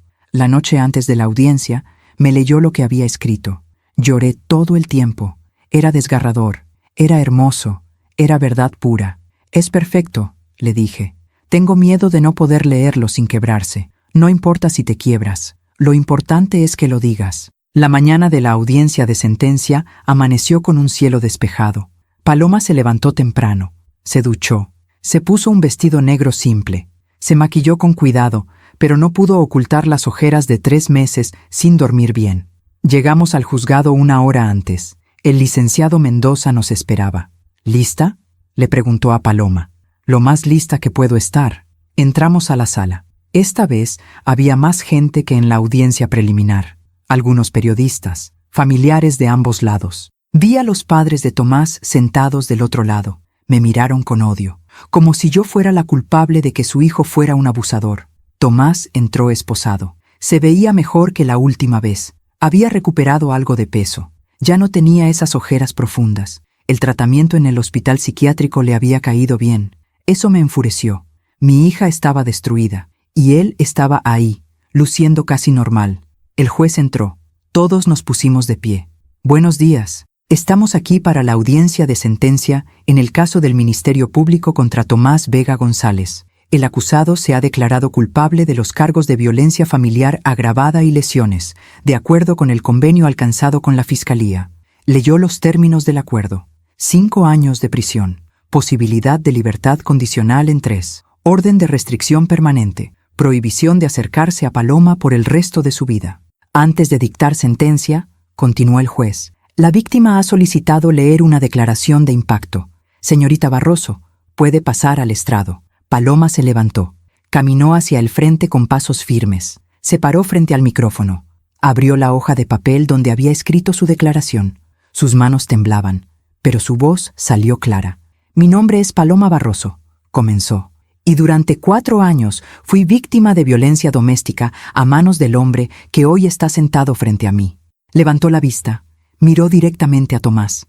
Cuando te conocí, pensé que eras el hombre de mis sueños. Eras encantador, atento, cariñoso. Me hacías sentir especial. Pero poco a poco, esa persona desapareció. Y en su lugar quedó alguien que controlaba cada aspecto de mi vida. Su voz se quebró un poco, pero continuó. Me quitaste mis amistades, me quitaste mi confianza, me quitaste la capacidad de tomar mis propias decisiones sin sentir miedo. Y cuando finalmente reuní el valor para decirte que quería el divorcio, me quitaste mi libertad. Una lágrima rodó por su mejilla. Me drogaste, me ataste, me encerraste en la oscuridad durante 5 días. Y mientras yo estaba ahí, preguntándome si iba a morir. Tú respondías mis mensajes desde mi celular como si todo estuviera bien, calculado, premeditado, consciente. Hizo una pausa. Durante estos meses he tenido que escuchar cómo tu abogado intenta pintarte como una víctima, como alguien que no sabía lo que hacía. Pero yo sí sé. Yo estuve ahí. Vi tus ojos cuando entraste a esa garaje. No había confusión en ellos. No había locura. Solo había control. Respiró hondo. Me quitaste muchas cosas, pero no me quitaste mi voz. Y hoy uso esa voz para decirte que no te tengo miedo. Hoy uso esa voz para decir que lo que me hiciste no me define. Soy una sobreviviente y voy a reconstruir mi vida, pedazo por pedazo, sin ti. Miró al juez. Sé que la sentencia es solo de 5 años. Sé que en 3 años podrías salir libre, y eso me aterra. Pero también sé que no puedo vivir el resto de mi vida con miedo. Así que acepto esta sentencia y sigo adelante. Porque eso es lo que hacen las sobrevivientes. Sobreviven. Bajó del estrado, volvió a su asiento, y por primera vez en meses, vi algo en sus ojos que no había visto desde todo esto comenzó. Fortaleza. El juez dictó la sentencia oficial. El acusado cumplirá 5 años de prisión en el reclusorio Oriente. Al cumplir su sentencia, tendrá prohibido acercarse a la víctima de por vida. Cualquier violación de esta orden resultará en nuevos cargos criminales. El mazo golpeó. Se levanta la sesión. Los guardias se llevaron a Tomás, pero antes de salir de la sala, se volteó una última vez y le dijo algo a Paloma. No pude escuchar qué fue, pero vi cómo el rostro de Paloma palidecía. ¿Qué te dijo? Le pregunté cuando salimos. Dijo, te veo en 3 años. Y sonrió. Esa maldita sonrisa. 3 años. Esas 2 palabras se volvieron una sombra constante sobre nuestras vidas. Te veo en 3 años. Paloma las escuchaba en sus pesadillas. Las veía escritas en cada calendario. Las sentía como una cuenta regresiva hacia algo inevitable. Pero algo cambió en ella después de esa audiencia. No fue inmediato. No fue mágico. Fue gradual. Como el amanecer que llega tan despacio que no notas cuándo dejó de ser noche. La primera señal fue una semana después de la sentencia. Paloma salió de su cuarto un jueves por la mañana. Estaba vestida, peinada, con un poco de maquillaje. «Buenos días», me dijo. «Buenos días, mi amor», respondí, tratando de no mostrar mi sorpresa. «¿Dormiste bien?» «No mucho, pero soñé algo diferente anoche». «¿Sí? ¿Qué soñaste?» «Soñé que estaba corriendo, como lo hacía antes, por el parque de Chapultepec, y no había miedo. Solo viento en mi cara y el sonido de mis pies contra el pavimento». Se sirvió un café. «Creo que quiero intentar volver a correr». «No hoy. Todavía no, pero pronto». Sentí que algo se aflojaba en mi pecho. «Cuando estés lista yo voy contigo». «¿Tú?» «Mamá, odias correr, pero te amo a ti más de lo que odio correr». Sonrió. Una sonrisa pequeña, pero real. «Está bien. Cuando esté lista, corremos juntas». Y fue ahí donde comenzó. Paloma volvió a terapia. Esta vez con una actitud diferente. Antes iba porque sentía que debía ir. Me dijo, ahora voy porque quiero ir. Porque entendí que sanar no es algo que pasa solo. Es algo que tienes que elegir hacer, cada día, aunque sea difícil. La doctora Ríos me llamó un día para decirme, no sé qué pasó, pero Paloma está haciendo un progreso increíble. Está trabajando en su trauma de una manera que no había hecho antes. Está enfrentando sus miedos en lugar de evitarlos. ¿Cree que va a estar bien? Creo que ya está en el camino. Va a tomar tiempo, probablemente años, pero va a estar bien. Lloré cuando colgué. Lágrimas de alivio, de gratitud, de esperanza. Un mes después de la sentencia, Paloma hizo algo que nunca imaginé que haría. Fue a la casa que había compartido con Tomás. Sola. Bueno, no completamente sola. Yo iba con ella, y también el licenciado Mendoza. La propiedad ahora estaba en proceso de venta como parte del acuerdo de divorcio. ¿Estás segura de que quieres hacer esto?, le pregunté cuando nos estacionamos frente a la casa. Necesito hacerlo. Necesito entrar ahí una última vez. Necesito recuperar mis cosas y necesito despedirme de esa parte de mi vida. Entramos. La casa olía a cerrado, a abandono. Paloma caminó por las habitaciones con expresión serena. Aquí fue donde me dijo por primera vez que era una mala esposa, dijo, señalando la cocina, porque había quemado la cena. Siguió caminando. Aquí fue donde revisó mi celular por primera vez, dijo en la sala. Dijo que solo quería ver una foto, pero después vi que había leído todos mis mensajes. Subimos las escaleras. Y aquí fue donde me empujó por primera vez, dijo frente a la recámara. Fue apenas un empujón. Me dijo que había sido accidente, y yo le creí. Abrió la puerta de la recámara. Entró. Se quedó parada en el centro de la habitación, mirando a su alrededor. ¿Sabes qué es lo más triste, mamá? Que en este cuarto también hubo momentos buenos, o al menos momentos que yo pensé que eran buenos. Mañanas donde despertábamos abrazados, noches donde me decía que me amaba. Y ahora no sé si alguno de esos momentos fue real, o si todo fue parte de su manipulación. Puede que ambas cosas sean verdad, le dije. Puede que él te amara a su manera, y que esa manera fuera tóxica y dañina. El amor no justifica el abuso. Nunca. Paloma asintió. Abrió el closet. Empezó a sacar su ropa, sus zapatos, sus cosas. Hicimos varias cajas. Cuando terminó, miró la habitación vacía. Adiós, susurró. Adiós a la mujer que fui aquí. Adiós al miedo. Adiós a todo esto. Y salimos. No volvimos la vista atrás. 2 meses después de la sentencia, Paloma consiguió un trabajo. No en una agencia grande como antes, sino como freelance, trabajando desde casa. Es perfecto por ahora, me dijo. Puedo trabajar a mi ritmo, sin presión, sin tener que explicarle a nadie por qué a veces necesito tomarme un día porque tuve una mala noche. La vi florecer poco a poco. Empezó a diseñar otra vez, carteles, logos, ilustraciones. Una tarde entré a su cuarto y la encontré dibujando. ¿Qué estás haciendo?, pregunté. Estoy ilustrando mi historia, dijo. La doctora Ríos me sugirió que encontrara una forma creativa de procesar todo lo que pasó. Así que estoy haciendo una especie de, no sé, diario gráfico, con dibujos e ilustraciones que representan cada etapa. Me mostró lo que había hecho hasta ese momento.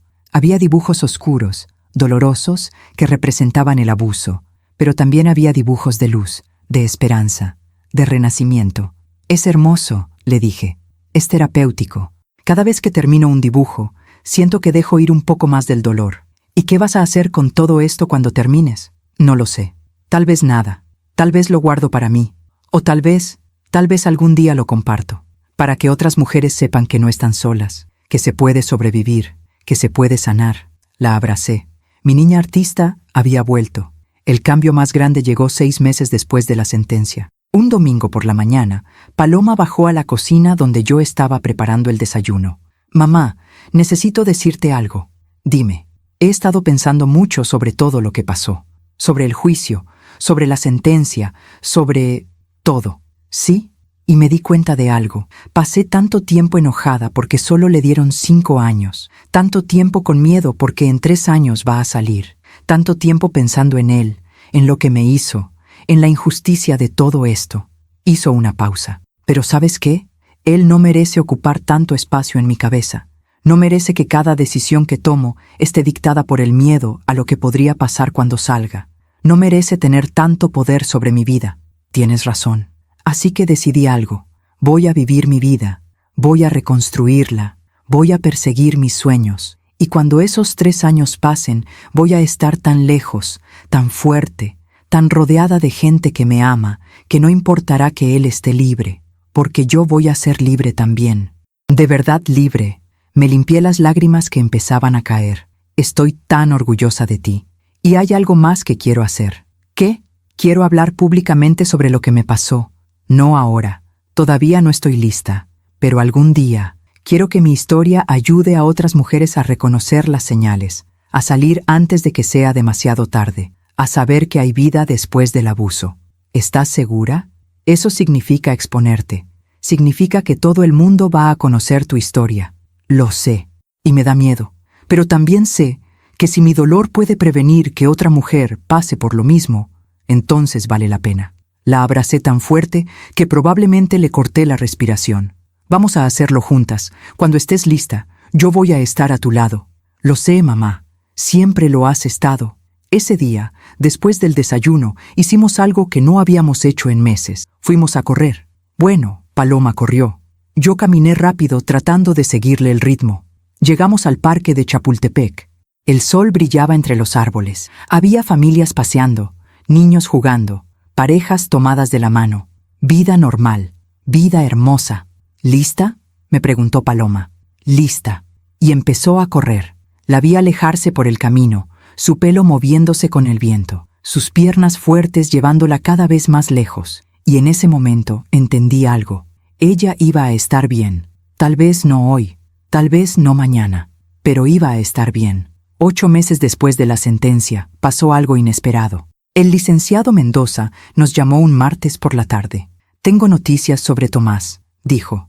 Mi corazón se aceleró. «¿Qué pasó?» «Está siendo investigado por conducta inapropiada dentro del reclusorio.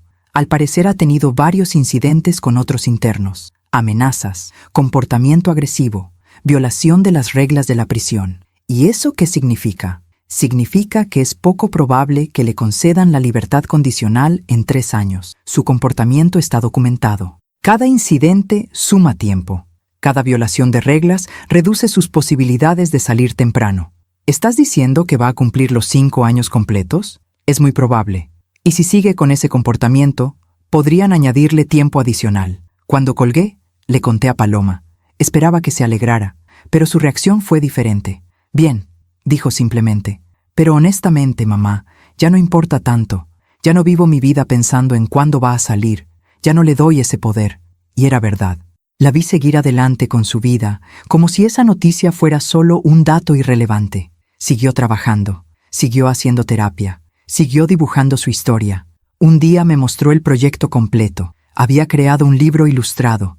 Contaba su historia desde el principio hasta el final. Desde el primer día que conoció a Tomás hasta el día que leyó su declaración en la corte. Era hermoso, era desgarrador, era real. «¿Qué vas a hacer con esto?», le pregunté.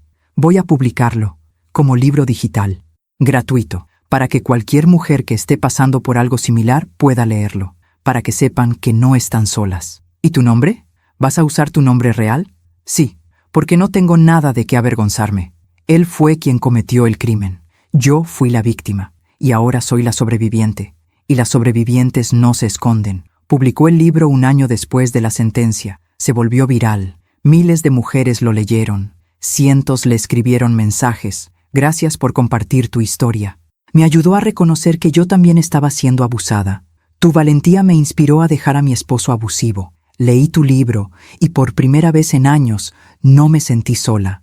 Paloma lloraba cada vez que leía esos mensajes, pero eran lágrimas diferentes. Ya no eran lágrimas de dolor, eran lágrimas de propósito. Su sufrimiento había encontrado significado. Su dolor estaba ayudando a sanar a otras. 18 meses después de la sentencia, Paloma hizo algo que nunca pensé que volvería a hacer. Empezó a salir con alguien. Se llamaba Daniel. Era ilustrador también. Lo conoció en un grupo de arte en línea.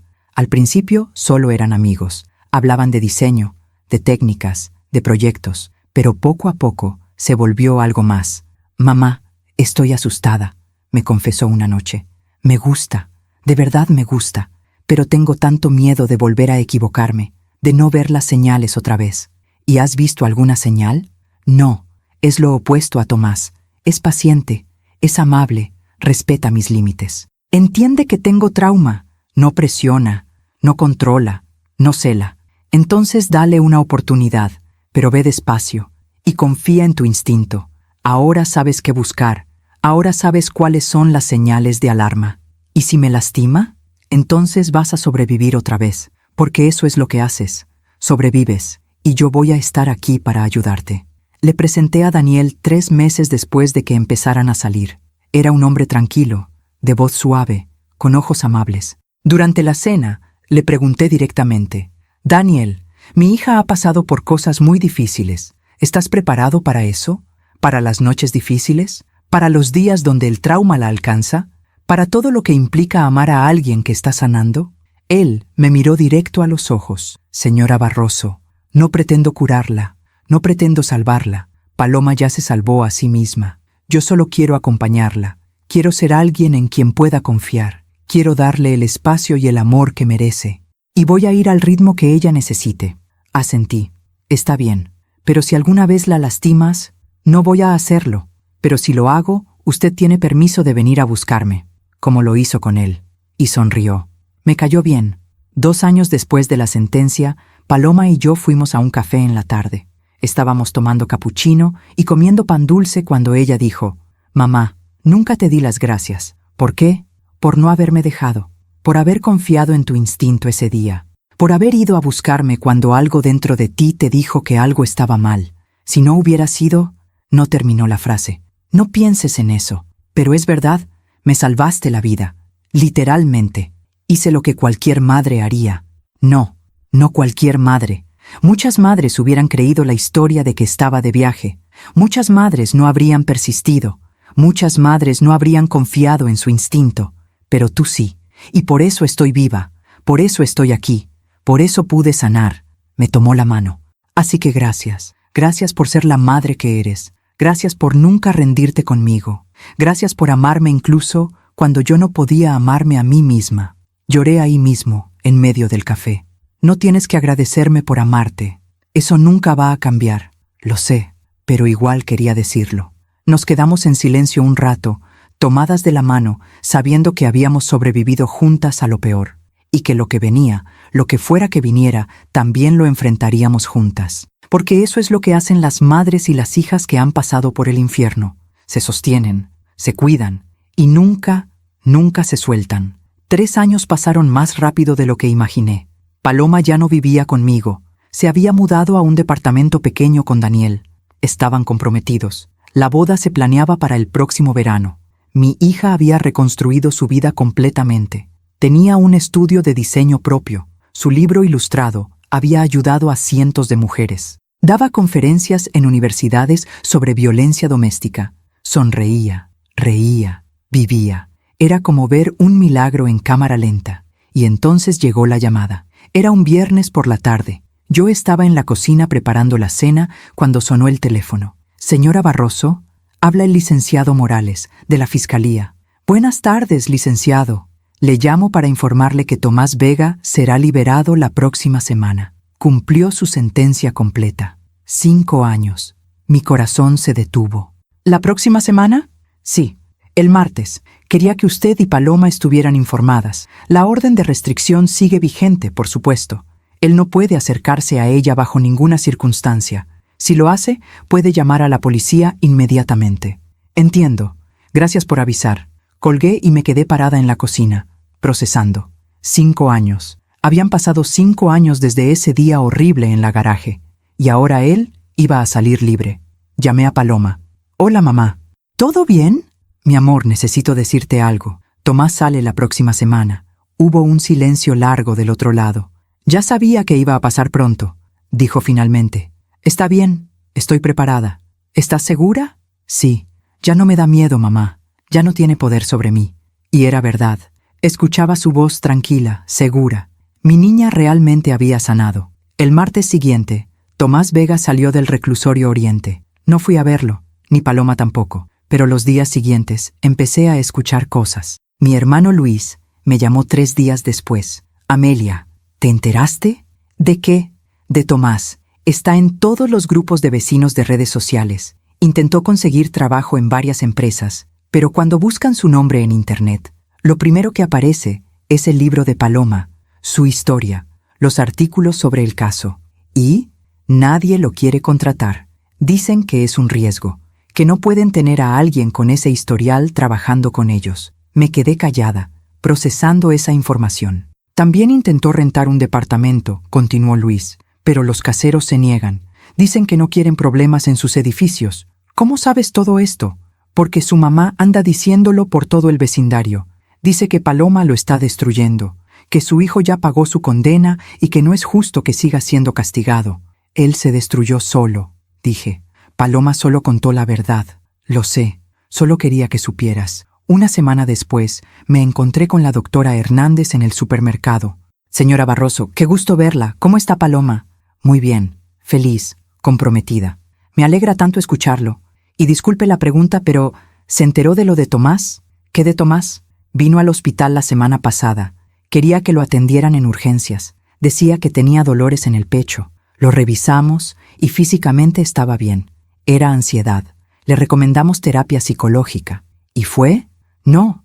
Dijo que no podía pagar un psicólogo, que no tenía trabajo ni dinero. Se veía mal, señora Barroso. Muy mal, demacrado, sucio, con esa mirada vacía. No sentí pena por él. Solo sentí que el universo estaba haciendo su trabajo. 2 meses después de su liberación, Paloma recibió un mensaje extraño en redes sociales. Me llamó esa noche. Mamá, necesito contarte algo. ¿Qué pasó? Una mujer me escribió. Se llama Andrea. Dice que es la nueva novia de Tomás. ¿Qué? Sí, me escribió porque leyó mi libro. Y dice que Tomás le ha estado diciendo que yo inventé todo, que yo exageré, que él nunca me lastimó realmente, que todo fue una malinterpretación. ¿Y ella le cree? Al principio sí, pero después empezó a notar cosas, celos constantes, llamadas todo el tiempo preguntando dónde está, revisión de su celular, y ahora está asustada. Me pregunta si de verdad hice todo eso, si de verdad es peligroso. ¿Qué le vas a responder? Ya le respondí. Le dije la verdad, que sí, que todo lo que escribí en mi libro es real, que él es peligroso, y que si ella está viendo esas señales, necesita salir de esa relación ahora, antes de que sea demasiado tarde. Hiciste bien. Ella me respondió hace una hora. Dice que va a dejarlo, que me agradece por haberle abierto los ojos, que tal vez mi libro le salvó la vida. Escuché a Paloma respirar hondo del otro lado del teléfono. ¿Sabes, mamá? Durante mucho tiempo pensé que lo que me pasó no tenía sentido, que fue solo dolor sin propósito. Pero ahora veo que mi historia está salvando a otras mujeres. Y eso le da significado a todo. Estoy tan orgullosa de ti. Gracias por nunca dejarme rendirme.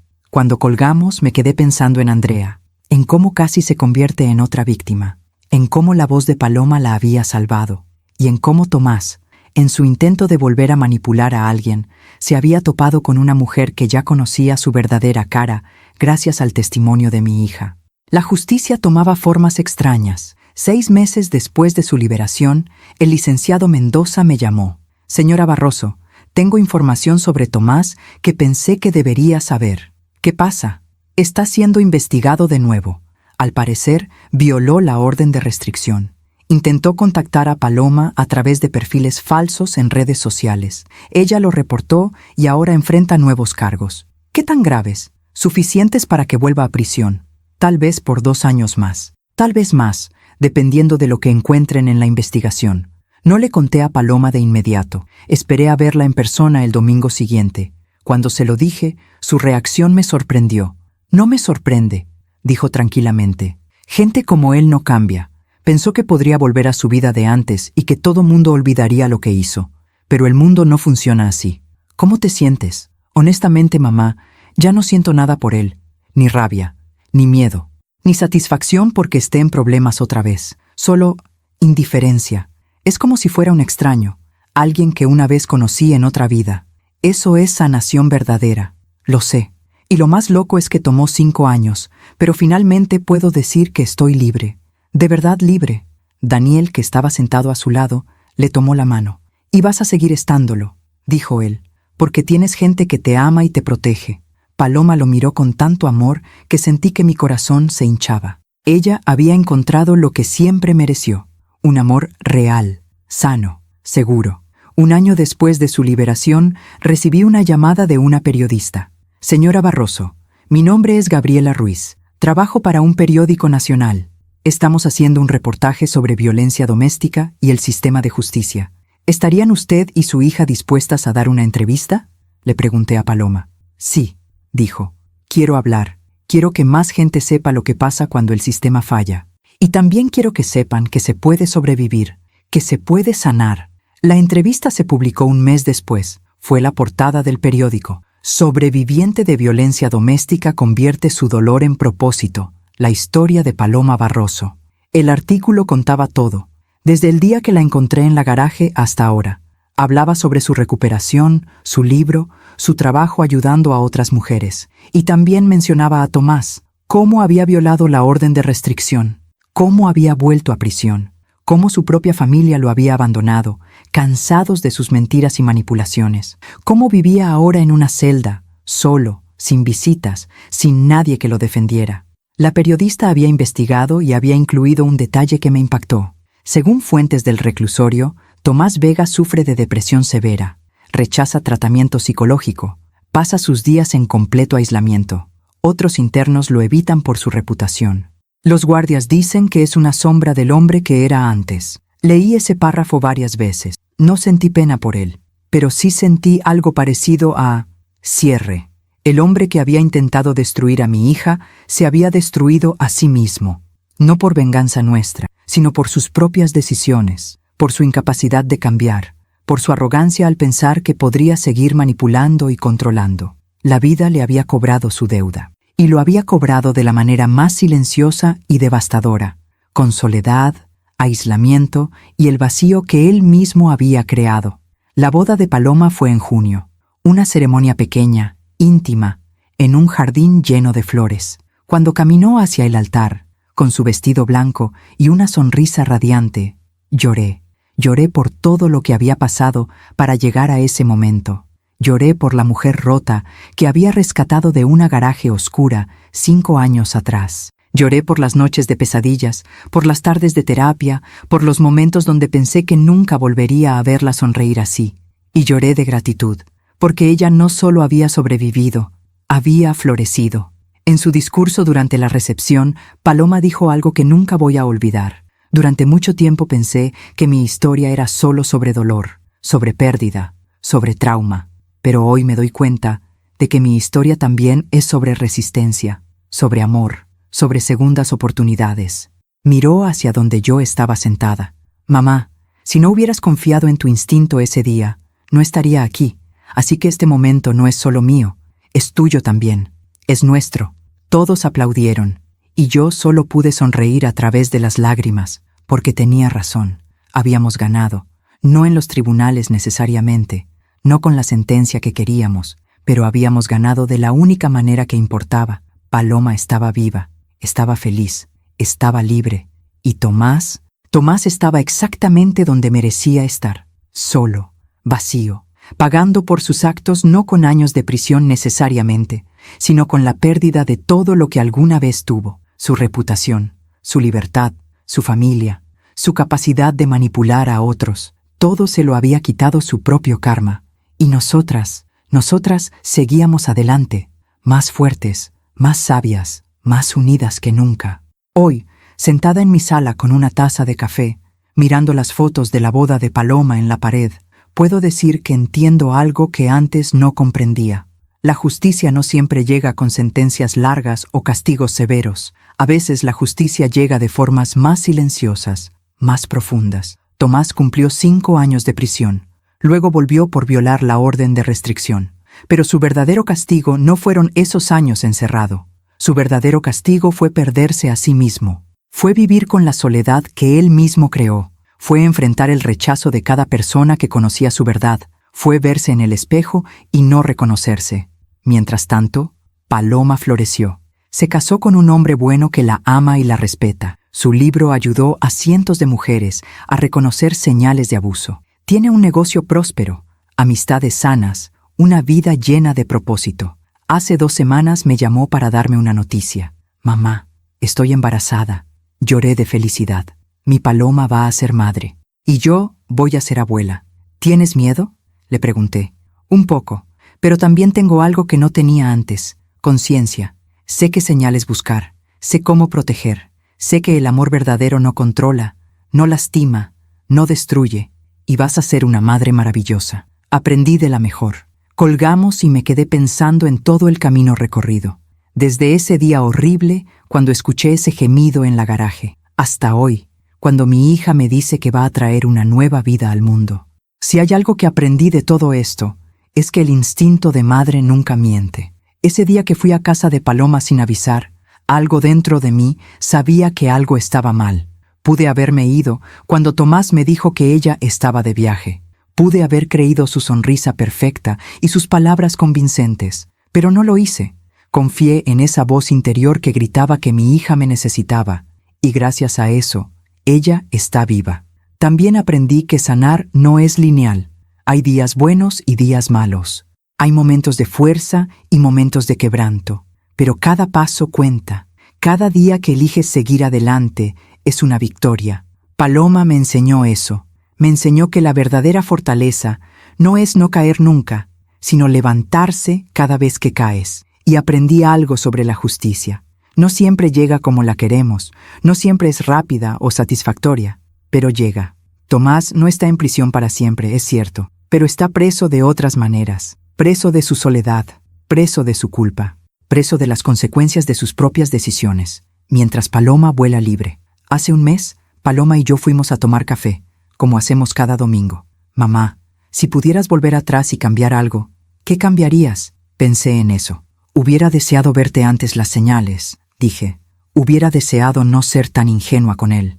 Pero si hubieras intervenido antes, tal vez yo no habría aprendido lo que necesitaba aprender. ¿Qué quieres decir? Quiero decir que esta experiencia horrible me enseñó cosas sobre mí misma que no habría aprendido de otra manera. Me enseñó mi propia fuerza, me enseñó a reconocer el amor verdadero, me enseñó que puedo sobrevivir a cualquier cosa. Tomó mi mano. No digo que valió la pena el dolor, pero digo que encontré significado en él, y eso hace toda la diferencia.